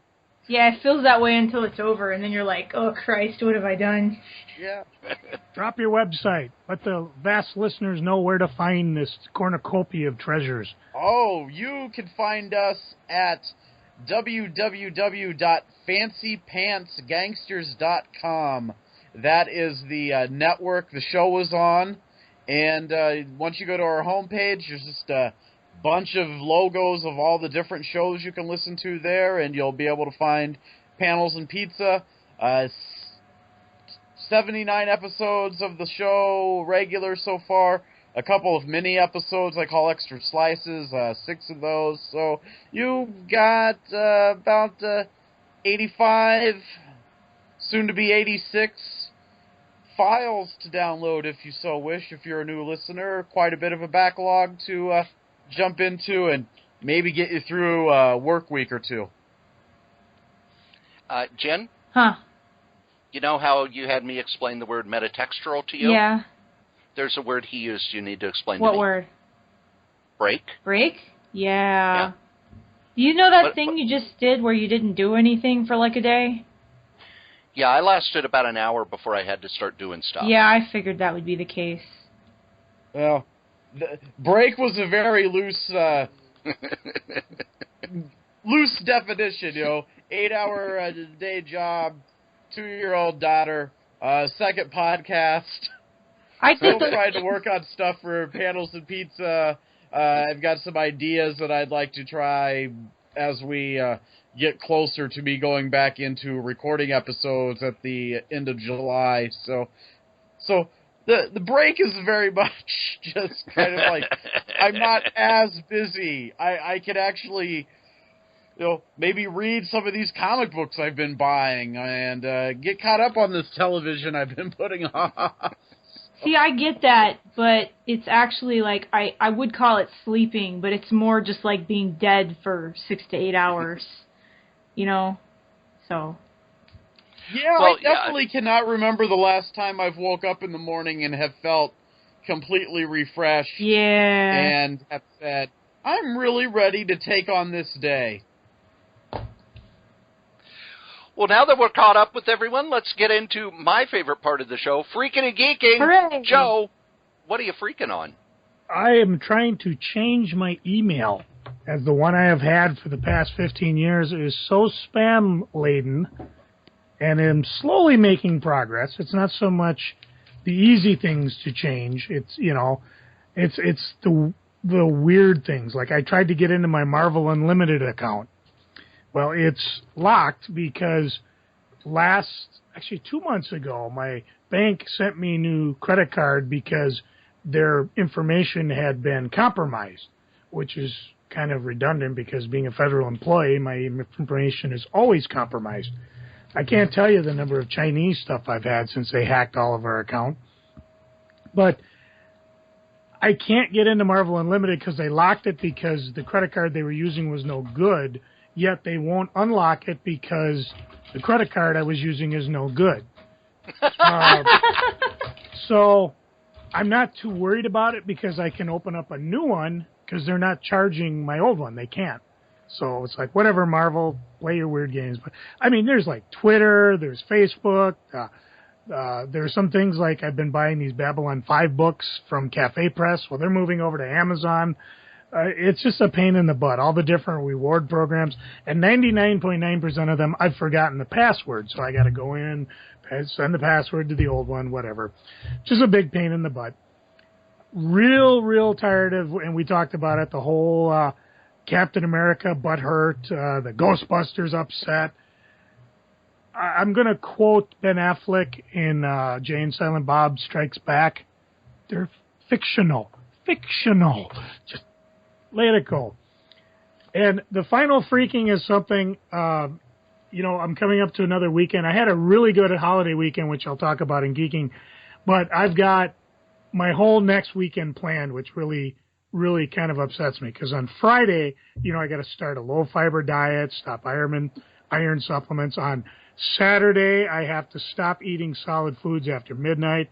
On Sunday, I have to begin a clear liquid diet. I can have water, tea, broth, Gatorade, flavored drinks, things like that. No pulp juices, things like that, but no red or purple liquids. I have to drink at least 8 glasses of water or clear liquids during the day. Then at 6 p.m., I got to begin the 3-liter gulping of Gulatin solution, which will help make my colon squeaky clean. Joe's got ass problems. And then on Monday at about 4 a.m., I got to wake up and drink the remaining 1-liter Gulatin, continue the clear liquid diet, and then stop drinking 3 hours before I go in to let them stick a camera up my ass. I do this so that my stool should be clear yellow and ready for the exam. Yes, I am 51. I am going for my colonoscopy. I cannot wait for 15 years from now when Jin has to go in for her first one, and we'll go back and we'll come back to this one. So yeah, if medical science advances, it's like probably not even going to have to do anything. So if you want to draw more butt goo for me, I would appreciate the pickup. The goo wizard and the butts were two different things. Okay, combine them. Anyways, I'm going to draw my artistic interpretation of your face while they're doing your colonoscopy. Well, see, they drug you. I'll probably fall asleep. We've got an episode way back where when I was in the hospital in 2011, they did this to me. And that's not why he went into the hospital. They just saw the opportunity to snake up camera. No, they were some alien abduction shit. Yeah, they were trying to see why between my upper intestine and lower intestine, Gandalf was standing there saying, "None shall pass." And we did a partial episode on that. And I can tell you right now, Joe, you're not going to remember it. I know. I'm hoping I get the DVD of it. Yeah, because they asked me, well, do you want a copy of this? And I said, this is probably the worst home movie in the history of mankind. I do not want a copy of that. Oh, we could have had so much fun. And then, I don't know, an hour or two later, to me it was like about 5 minutes later, they were like, okay, we're taking you back to your hospital room. Well, don't you need to do the no, we did it. No, I'd remember. No, you were awake the whole time. What is that stuff? Because I want to make sure I never have that drug ever again. because that's 2 hours of my life that's gone. And I only have a couple other times when there's time of my life that's gone. And you know how Jin talked about how there's that when she got roaring drunk at Psycho Susie's? Yeah. She once got me roaring drunk. I did? And refused to tell me anything I had said during that time period. I don't remember that either. And every time it came up, you just laughed yourself sick and said, no, I won't. I kind of want to do that again now. Oh, Take God. notes. I'll borrow you my little recorder that we didn't use at SpringCon, and you can just record it on a chip and keep it for, Hey, I got a new idea for a solo podcast. No. Explaining DC's Rebirth continuity. I think you probably need to be drunk from Psycho Susie's for Let that. me see. What am I going to call it? So, Joe, you freaking on anything else? I think that's enough. Jen, what are you Okay. freaking on? Mine are kind of like yours. It's like petty shit this week. Like, I'm sick of all the same as you. Like, I don't even know what's going on, but my Facebook is like half comics people. So I keep seeing this, like, it's full of right now, it's all Captain America, Donald Trump, and some fucking gorilla. And I don't know, like, I'm just tired of it. Like I'm nosy. I just want to see, like, crap about your personal life and, angry rants about other things and stuff. And the other thing I'm upset about is that my bank keeps getting, like, I keep using my debit card as, I keep using it places that get data breaches. So I've been through, like, 4 debit cards in the last 6 months. So I keep having, like, auto-pay bills decline because I forget to change them to the new card. And I just got a new card in like, a week ago, and I've managed to lose it somehow. So now I'm subsisting on my convention cash because I can't get my money. So that's kind of frustrating. And she works hard for her money. So hard for her honey. Can't you sing like the Dolly Parton 9 to 5? Working 9 to 5. That's the only verse I know. I will make it up till you tell me to stop. Just stop. Okay. Hammer time. There you go. Adam, what are you freaking on? This is probably just very much just comic geek problems. I That's was okay. in Company. Kansas City last weekend for Planet Comic-Con, and I submitted my Stan Lee signed Daredevil #1 to CBCS for grading, and so I'm just kind of anxiously waiting for that to be back in my possession. So Hey, that look what's can on be- EB.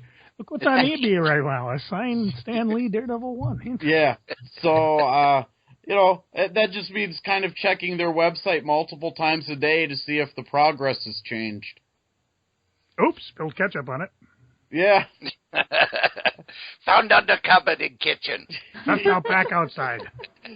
So that I don't know.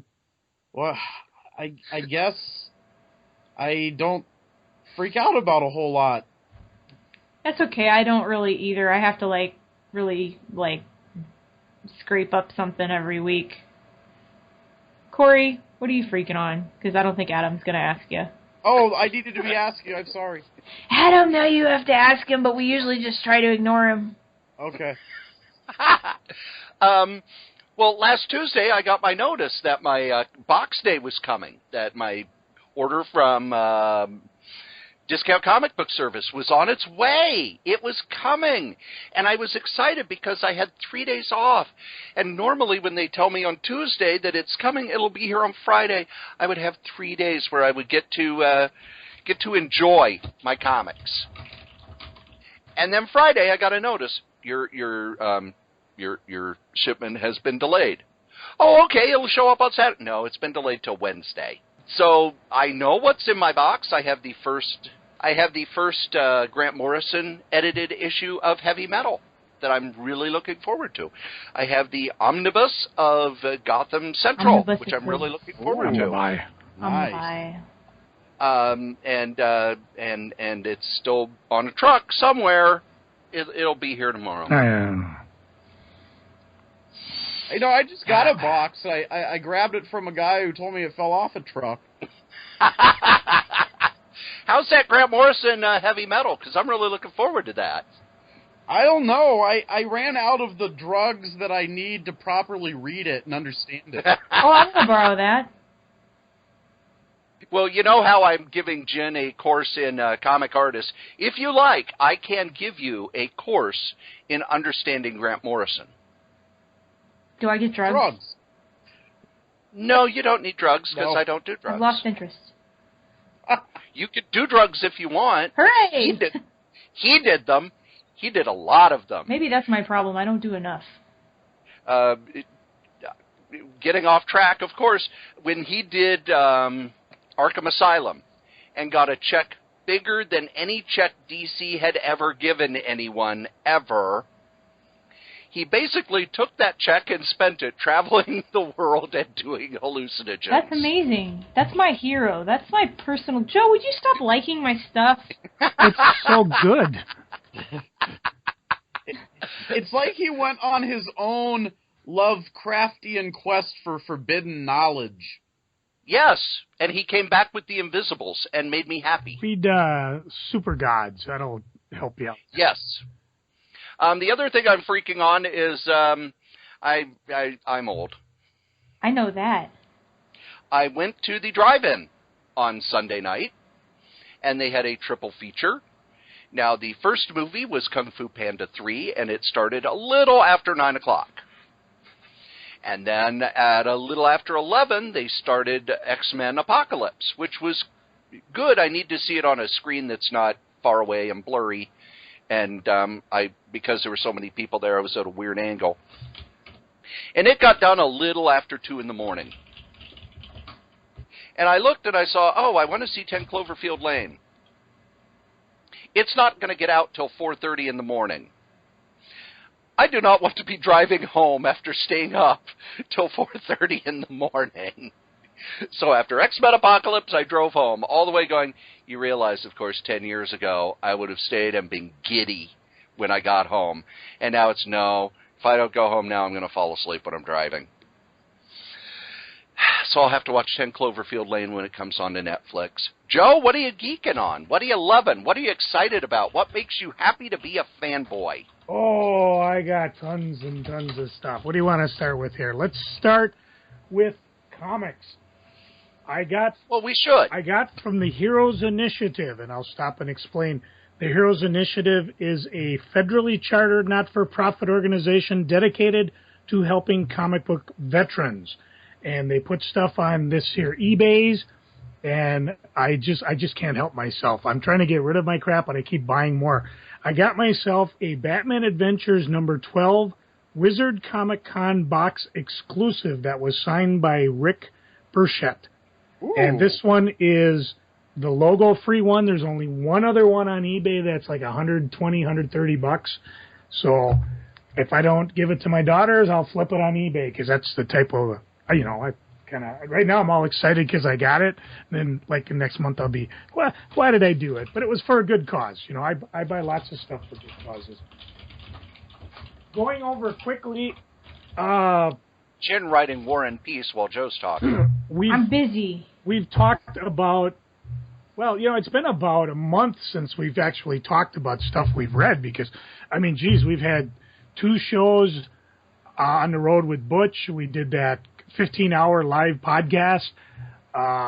We squeezed in Mike Fergon when he suddenly called, and we had done like a pre-show for the Comic-Con, the normal cluster and a half, and then Mike called and said, "Hey, you want to get together for a podcast?" And we squeezed that one in, and by we I mean Cory because he I believe edits the all technical this term nonsense. for the pre-show is train wreck.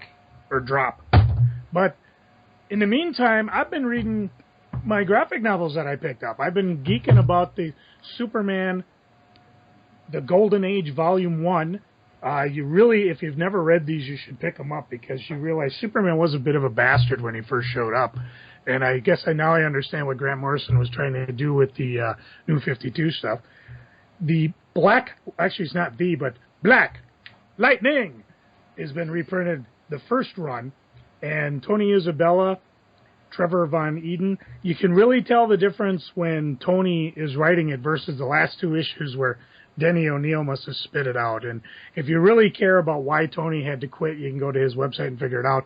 But this is his first run, and like I said, the quality in the reading was really good up until Tony quit. And then O'Neil finished the 2 issues before I think this one was caught in the DC implosion, if I'm not mistaken. That is correct. They also reprint, let's see, Black Lightning 1 through 11 and The World's Finest 260. Another book I picked up, Superman versus Shazam, which reprints a bunch of fights between Superman and Shazam, including... Shazam, like that character that Shaquille O'Neal played in that terrible movie? Oh. No, that was Shazam. What? No, it wasn't. You'll see Shazam coming up when Dwayne "The Rock" Johnson plays the bad guy in it. You're thinking of the one where he played a genie or something. Yeah. No. This is a little kid, Billy Batson, who's by saying the magic word becomes the world's mightiest mortal. The mightiest mortal? Yep. And Cory, quick, what does Shazam stand for? Oh. The wisdom of Solomon, the strength of Hercules, the something Hercules? with Atlas, power of Zeus, another Atlas, and then I don't know what the M was. Yeah, I don't either. And yes, Hercules, because they went with the original Greek pronunciation. Yeah. So, anyways, this one has not only the big Superman Shazam Treasury Edition that Gary Conway and... Oh, who did it? Was it Buckler?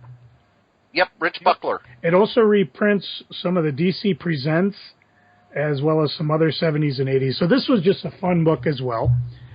I reached back and picked up a Superman Batman Public Enemies, which was the correct way to do pre-crisis Superman Batman.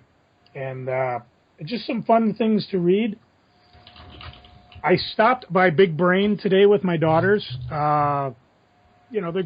Sadly they're going out of business, but their stuff's 40% off, and I held back, and the girls went nuts, but I picked up Found magazine number 9. Found is basically a magazine comes out sporadically, just dealing with things that people find just floating around life, and they put it in the magazine, and you kind of figure out, what is this from? For example, this particular note, peeing in bottles. Dead moose is on highway, following imaginary loves to the ends of the earth, or just into the desert. I think you'll like this one. What the heck does that mean? Well, somebody put it in there and found it. I picked up the complete Terry Moore's Echo, which I started reading as a book because I think he was doing this one right after Strangers in Paradise. Yes. And I just figure, I dropped the comic, I figure here's a way to do it. And one book that I think Butch will probably wish he had, if he doesn't already, The Complete Major Bummer, Super Spectacular, from John Acudi and Doug Mankey. And I'm telling you, it's sad that Big Brain's going out of business, but the books are 40% off, and there's still a ton left. So check it out. That was also inked by Tom Nguyen. Yeah, yes, it was almost all Minnesota people. Fun stuff. Yeah, there he is, right in the credits there. Music-wise, I picked up the music CD, The Monkees, Good Times. If you're a Monkees fan, definitely pick this one up. It is a blast. Unlike their stuff they did in the 80s, where they were trying to make themselves sound modern, they went back, they got a hold of some current-day people, and a few of the classics like Heart, and said, let's put some songs together that have the Monkees vibe. And I've been listening to every song over and over. It's just a lot of fun. I know it's just the three guys, but they bring back an old Davy Jones version. So it was kind of fun as I was driving to hear him sing. I've heard the song he sang before, but it was a slightly different version. Love to Love. I believe Neil Diamond did that one, so definitely pick this one up. I think it's the #1 selling CD on Amazon right now. My holiday weekend was busy. I started out Friday. I was actually the supervisor at work, and we didn't blow nothing up. So I felt kind of good about that. Next time they give me that old paper performance. Well, what have you done lately? I said, well, we were understaffed, underpaid, way over in terms of the baggage we should have done, and we held it all together. and I was in charge, and the place didn't melt down. On Saturday, for my 20th anniversary, I took my lovely wife on the Osceola and St. Croix dinner train. I saw the train on your Facebook. Yeah, the Hustle Muscle. It is kind of fun because they do different train rides. This one was a closed, I think they only had like 12 couples there, and like 2 of them didn't show up. And you prepay everything, so it's kind of weird. But it was just a fun little ride up and down the St. Croix there. It's actually on a live train ride, but they don't. Apparently, Canadian Pacific only runs a few times a day, so if they do run, you get along the side of the road and watch this immense rock train go cruising by. Didn't happen while we were there, but it was a fun little run, and it was pouring rain, but it doesn't matter because you're inside the train, and then once the dinner's over, you can explore the other cars and see what's going on. So that was kind of fun. They do other things. A long time ago, we took the girls on a pumpkin train where you take the train out to a field, you take a hay wagon out to the pumpkin patch. On the way back, they have hot cider and stuff ready for you. So fun little thing. Check it out on Facebook. Google it, Osceola St. Croix Dinner Train. That night, we decided to rent a movie because we had a freebie on Redbox. We rented Bridge of Spies. Tom Cruise, and of course now my computer's froze up, but it's a Cold War where an American lawyer played by Cruise is recruited to defend and arrest a Soviet spy in court and then help exchange the spy for U-2 spy plane pilot Francis Gary Powers. Based on true events. I don't know how true the movie was to the events, but of course it has the documentary with it. Part of history, as much as I studied the Cold War, did not know that this lawyer was so key in not only getting Francis Gary Powers out of the Soviet Union, but apparently there was a college student that was caught behind the wall when they put up the wall around Berlin, and he was stuck in East Germany. And apparently he made a deal to get them both out, even though the U.S. just wanted Powers out. So very good movie. The documents that came with it were a lot of fun. And a lot of the non sequiturs today I've been spouting off came from a Netflix special. Paul Burnham, a comedian. Like I say, he's on Netflix right now, and he is just phenomenally funny. One of those comedians that if you get offended easy, you probably don't want to check it out. But if you do like good humor like that, check it out, Bo Burnham. I think that's it. All my piles accounted for. Jin, what are you geeking on? Cory's teaching me about comic books. So we went and ate at a restaurant with terrible service and good food that wasn't worth what they wanted for it. But I learned a bunch of stuff about Will Eisner, and now I have a bunch of books to read, so I'm reading those books. I am excited. Yay! Cory, Yay! I'm learning things. Spill. What kind of books did you get her? It's all Will Eisner stuff that I'm reading right now. Ooh, good choice. There will be a quiz. There will? I don't know. Well, maybe a new episode of Ask the Strode. We're supposed to make sure you ask the Jin. Were you paying attention to any of that? Well, I don't know. I don't remember anything. So I'm gonna have to read this 2 or 3 times just to retain it. You'll need to provide every answer on a different shirt. On a shirt?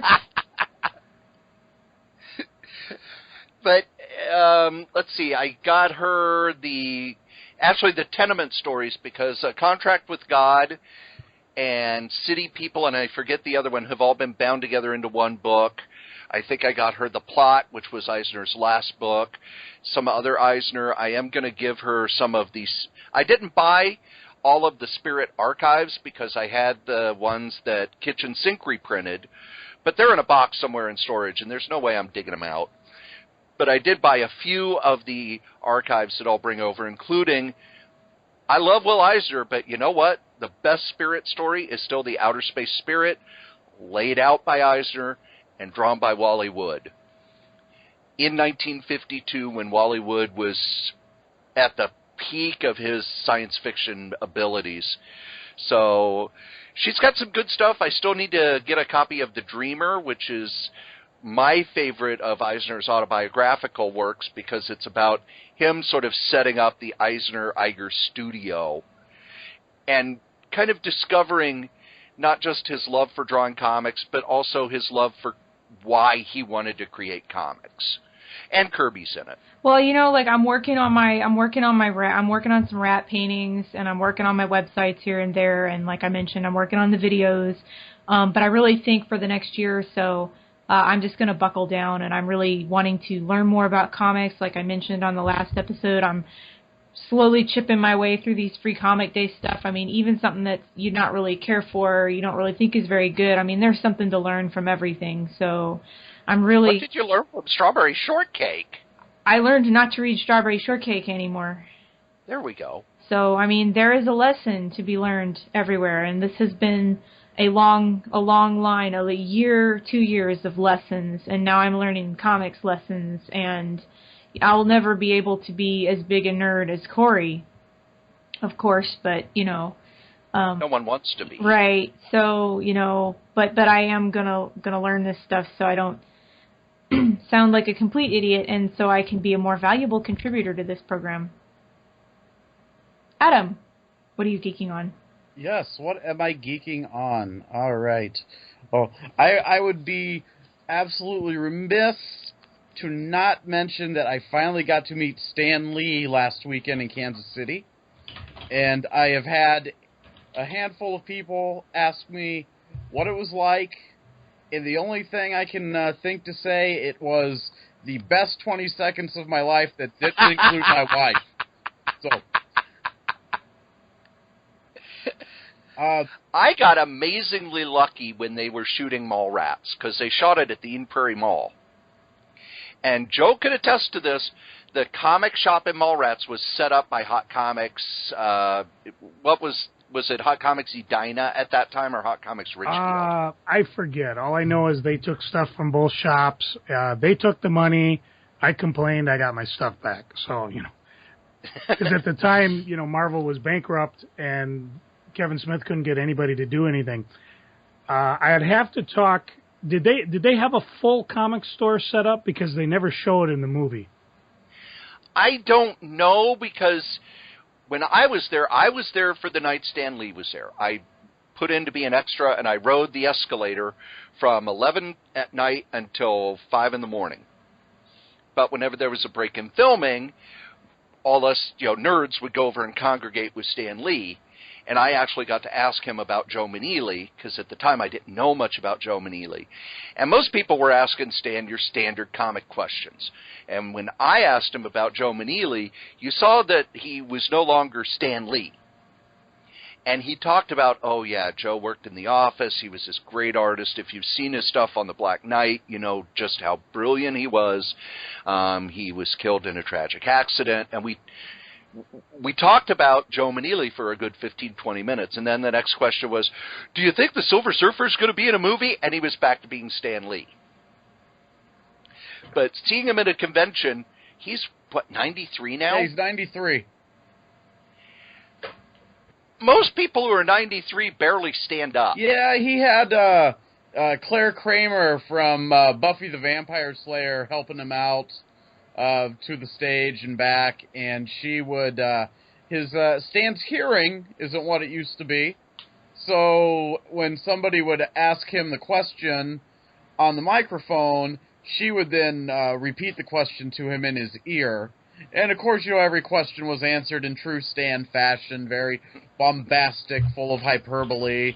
I did find out that a lot of people who were asking questions couldn't quite think on their feet, because he very graciously, after the second or third time somebody asked him, what was your favorite this or that, you know, tried to say, you know, this was 50 years ago, I can't remember, and yet the questions would still come in. So, you know, when they'd be like, what was your favorite Spider-Man you ever wrote? And of course he would just go with the first one, you know. So, I mean, it was a really great experience to finally have, after having been a comic book fan for pretty much all of my life. You know, I mean, I knew who Stan Lee was before I was even collecting comics, because I was watching Spider-Man and His Amazing Friends on Saturday morning when I was 4 or 5 years old, and you would hear that intro, this is Stan Lee, true believers, and he would do his little monologue, and then he'd be gone, and you knew who he was, and it was that same guy, just a really still kind of a surreal experience. It's kind of still having a hard time believing it happened, but again, it also just very quick. The first day standing in line to get his autograph, it was I got in line about 4. He was supposed to be there at 5. I'm on this.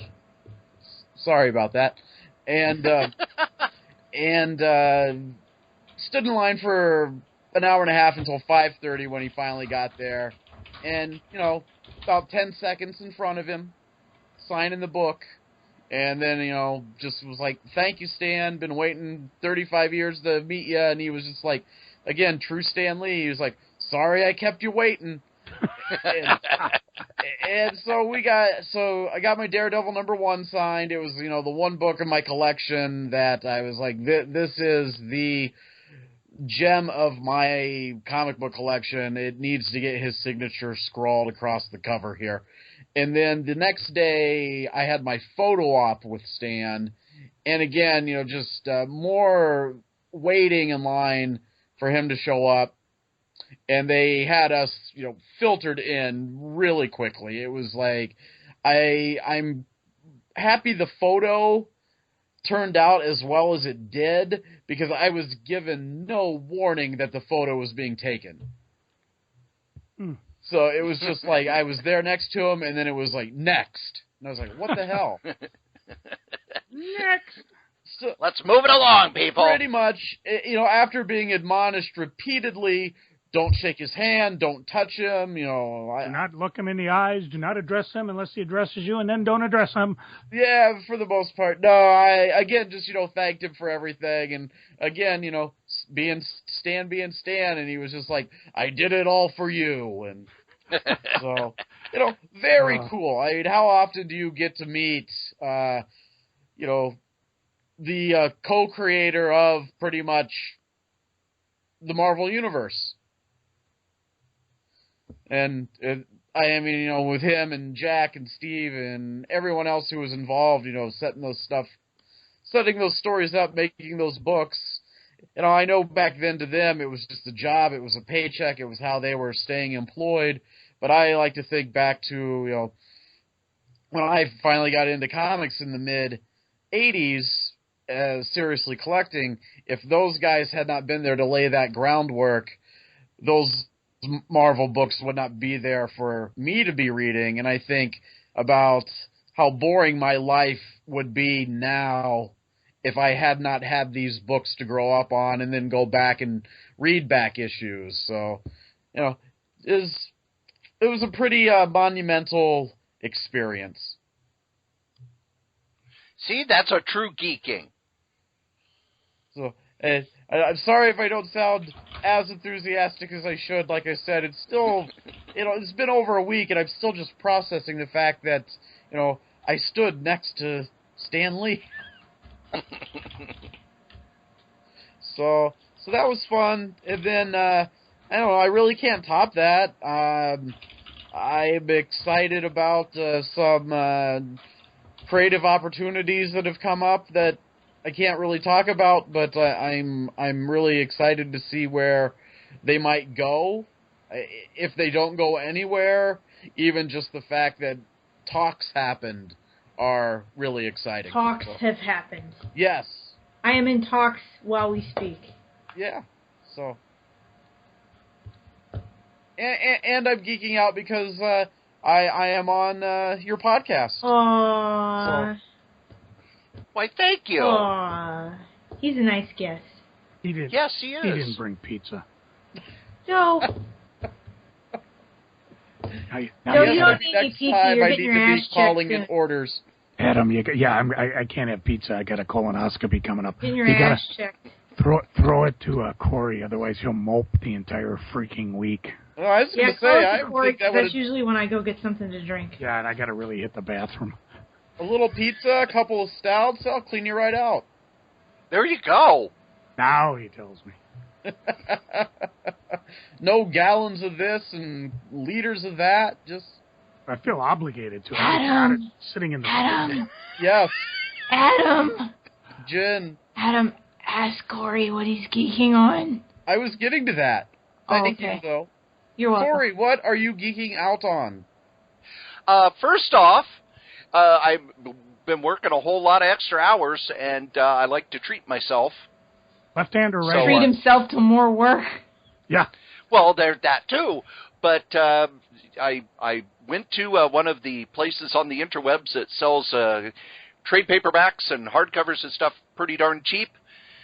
And even though I bought the Spill it. I bought Where the is essentials, I bought the essentials of the Fantastic Four. I also have now purchased the Fantastic Four Omnibus Volumes 1 and 2. Omnibuses. This is Omnibus. He got it. He uses it to keep his trailer from flipping over. I use it because they're You awesome. can kill small rodents with it. I could kill a horse with these things. Okay, Strode, spit it out. What's the website here? Let's see here. Which one did I go to? There's so many. Well, I have a list. Let's see. Buying comics. Let's see. It is not that No, one. not that one. No, it is not I that have one. a very large list of essentials I still need. Yeah. And There's if a couple. The price is right. There's a couple boxes at Big Brain. They're doing 40% off on, so those might be some good ones. Plus, they got a bunch of showcase if you're trying to fill the DC version. Head on over to cheapgraphicnovels.com. They have the modern stuff, but they've also got stuff that's been around for a while that they are blowing out. They're getting rid of it. They're do you want the Howard the Duck Omnibus for $50? They got it. Omnibus. By the way, if you're looking for the Muppets Omnibus by Roger Landridge, which is really good, that's only $30. The Oz Omnibus, which is the other thing I'm geeking on, they're selling it for $50. Oh, wait, they're out of stock. Are they sponsoring the show? No, but No. they should. They darn well should. But the reason I mentioned the Oz Omnibus, they have it for $50. I was able to get it at the convention for less than that. I got it for $30. And that is the first thing I am geeking on that I read. I was just going to read, like, The Wizard of Oz. Just stop, read that one. Nope, I spent pretty much about 4 hours yesterday. Not just reading it, but poring over the Scotty Young art. This is a beautiful, beautiful book. It's written by Eric Schanauer, who's one of the premier Oz enthusiasts. Back in the 80s, when he was at First Comics, he did adaptations of the Oz novels, which actually is what got me to read the Oz novels back then. Because it was, Wizard of Oz, yeah, it's okay, it's a movie that's on all the time. But then I picked up the Eric Schanauer adaptation and went, oh, well, this is cool. And then Return to Oz came out, which everyone hated but me. I was watching it going, this is great. And the Oz omnibuses are not just great adaptations, but it's also Scotty Young's art, where Scotty Young really became the Scotty Young we know now. This is a book that when I am done, I will loan it to Jen, and I probably will not get it back until I am in my 90s. Yep. And then the other comic I read, and I go on and on and on about it, Vision number 7. Vision number 7 tells the story of the romance between the Scarlet Witch and the Vision. Now, did you know, Adam, that Cory had a letter printed in number 6, which is why you cannot find any in town anymore?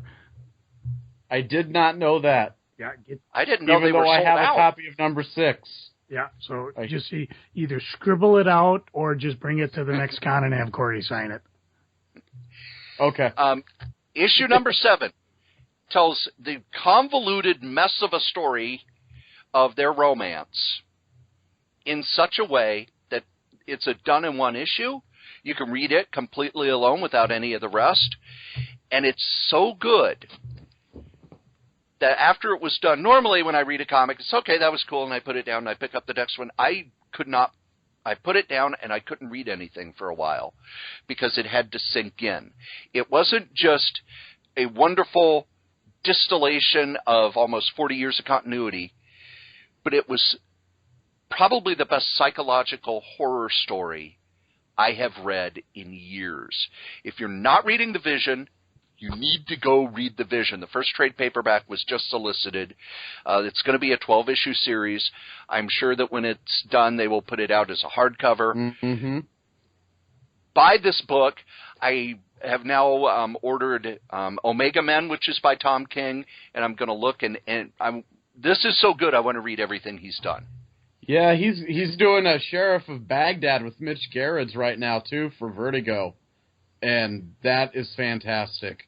You could definitely see why this guy got tapped to take over for Scott Snyder on Batman. And every so often, a comic writer comes along that blows my mind. The last comic writer who just kind of blew my mind was Hickman when I read Pax Romana and Nightly News. Vision has blown my mind. This guy's... he's working on a different level. Mm-hmm. And it's such a shame that Marvel let him go. I'm sure he'll be very happy doing Batman unless the editor's a jerk. Oh, wait, a DC editor? A jerk that drives people away? That never happens. Shocked, I tell you. But he's a guy who 5 years from now, people are going to be going on and on and on about him the same way they go on and on about Hickman, about Morrison, about Alan Moore. He is on that level. He is at an Alan Moore level of talent and an Alan Moore level of way of changing not just how comics are done, but especially how superhero comics are done. There are going to be people influenced by the Vision for years to come. Cory, our boxes are in town.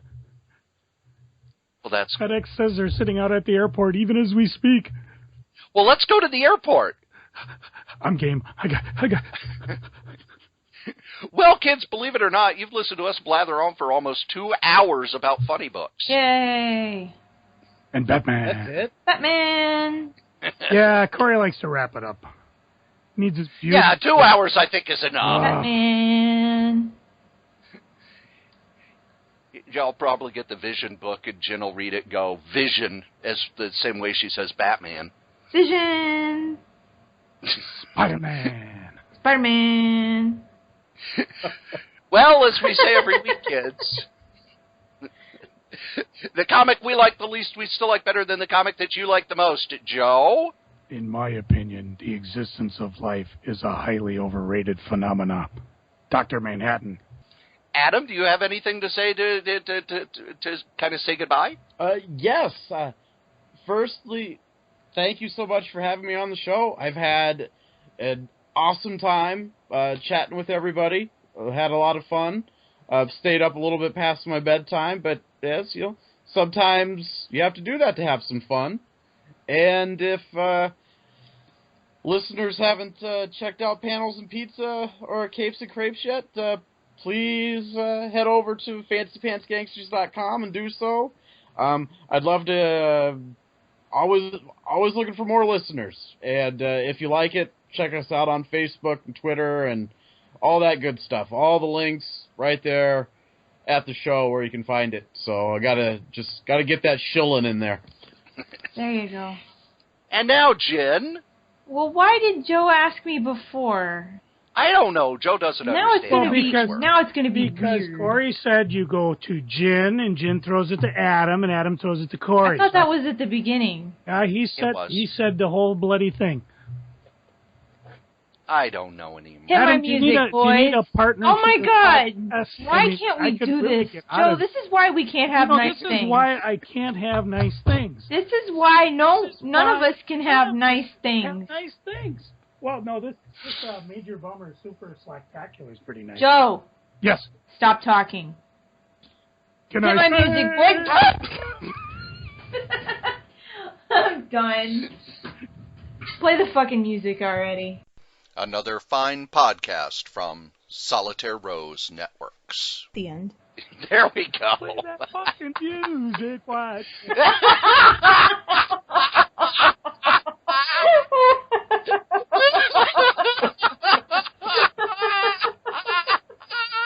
not even drinking tonight.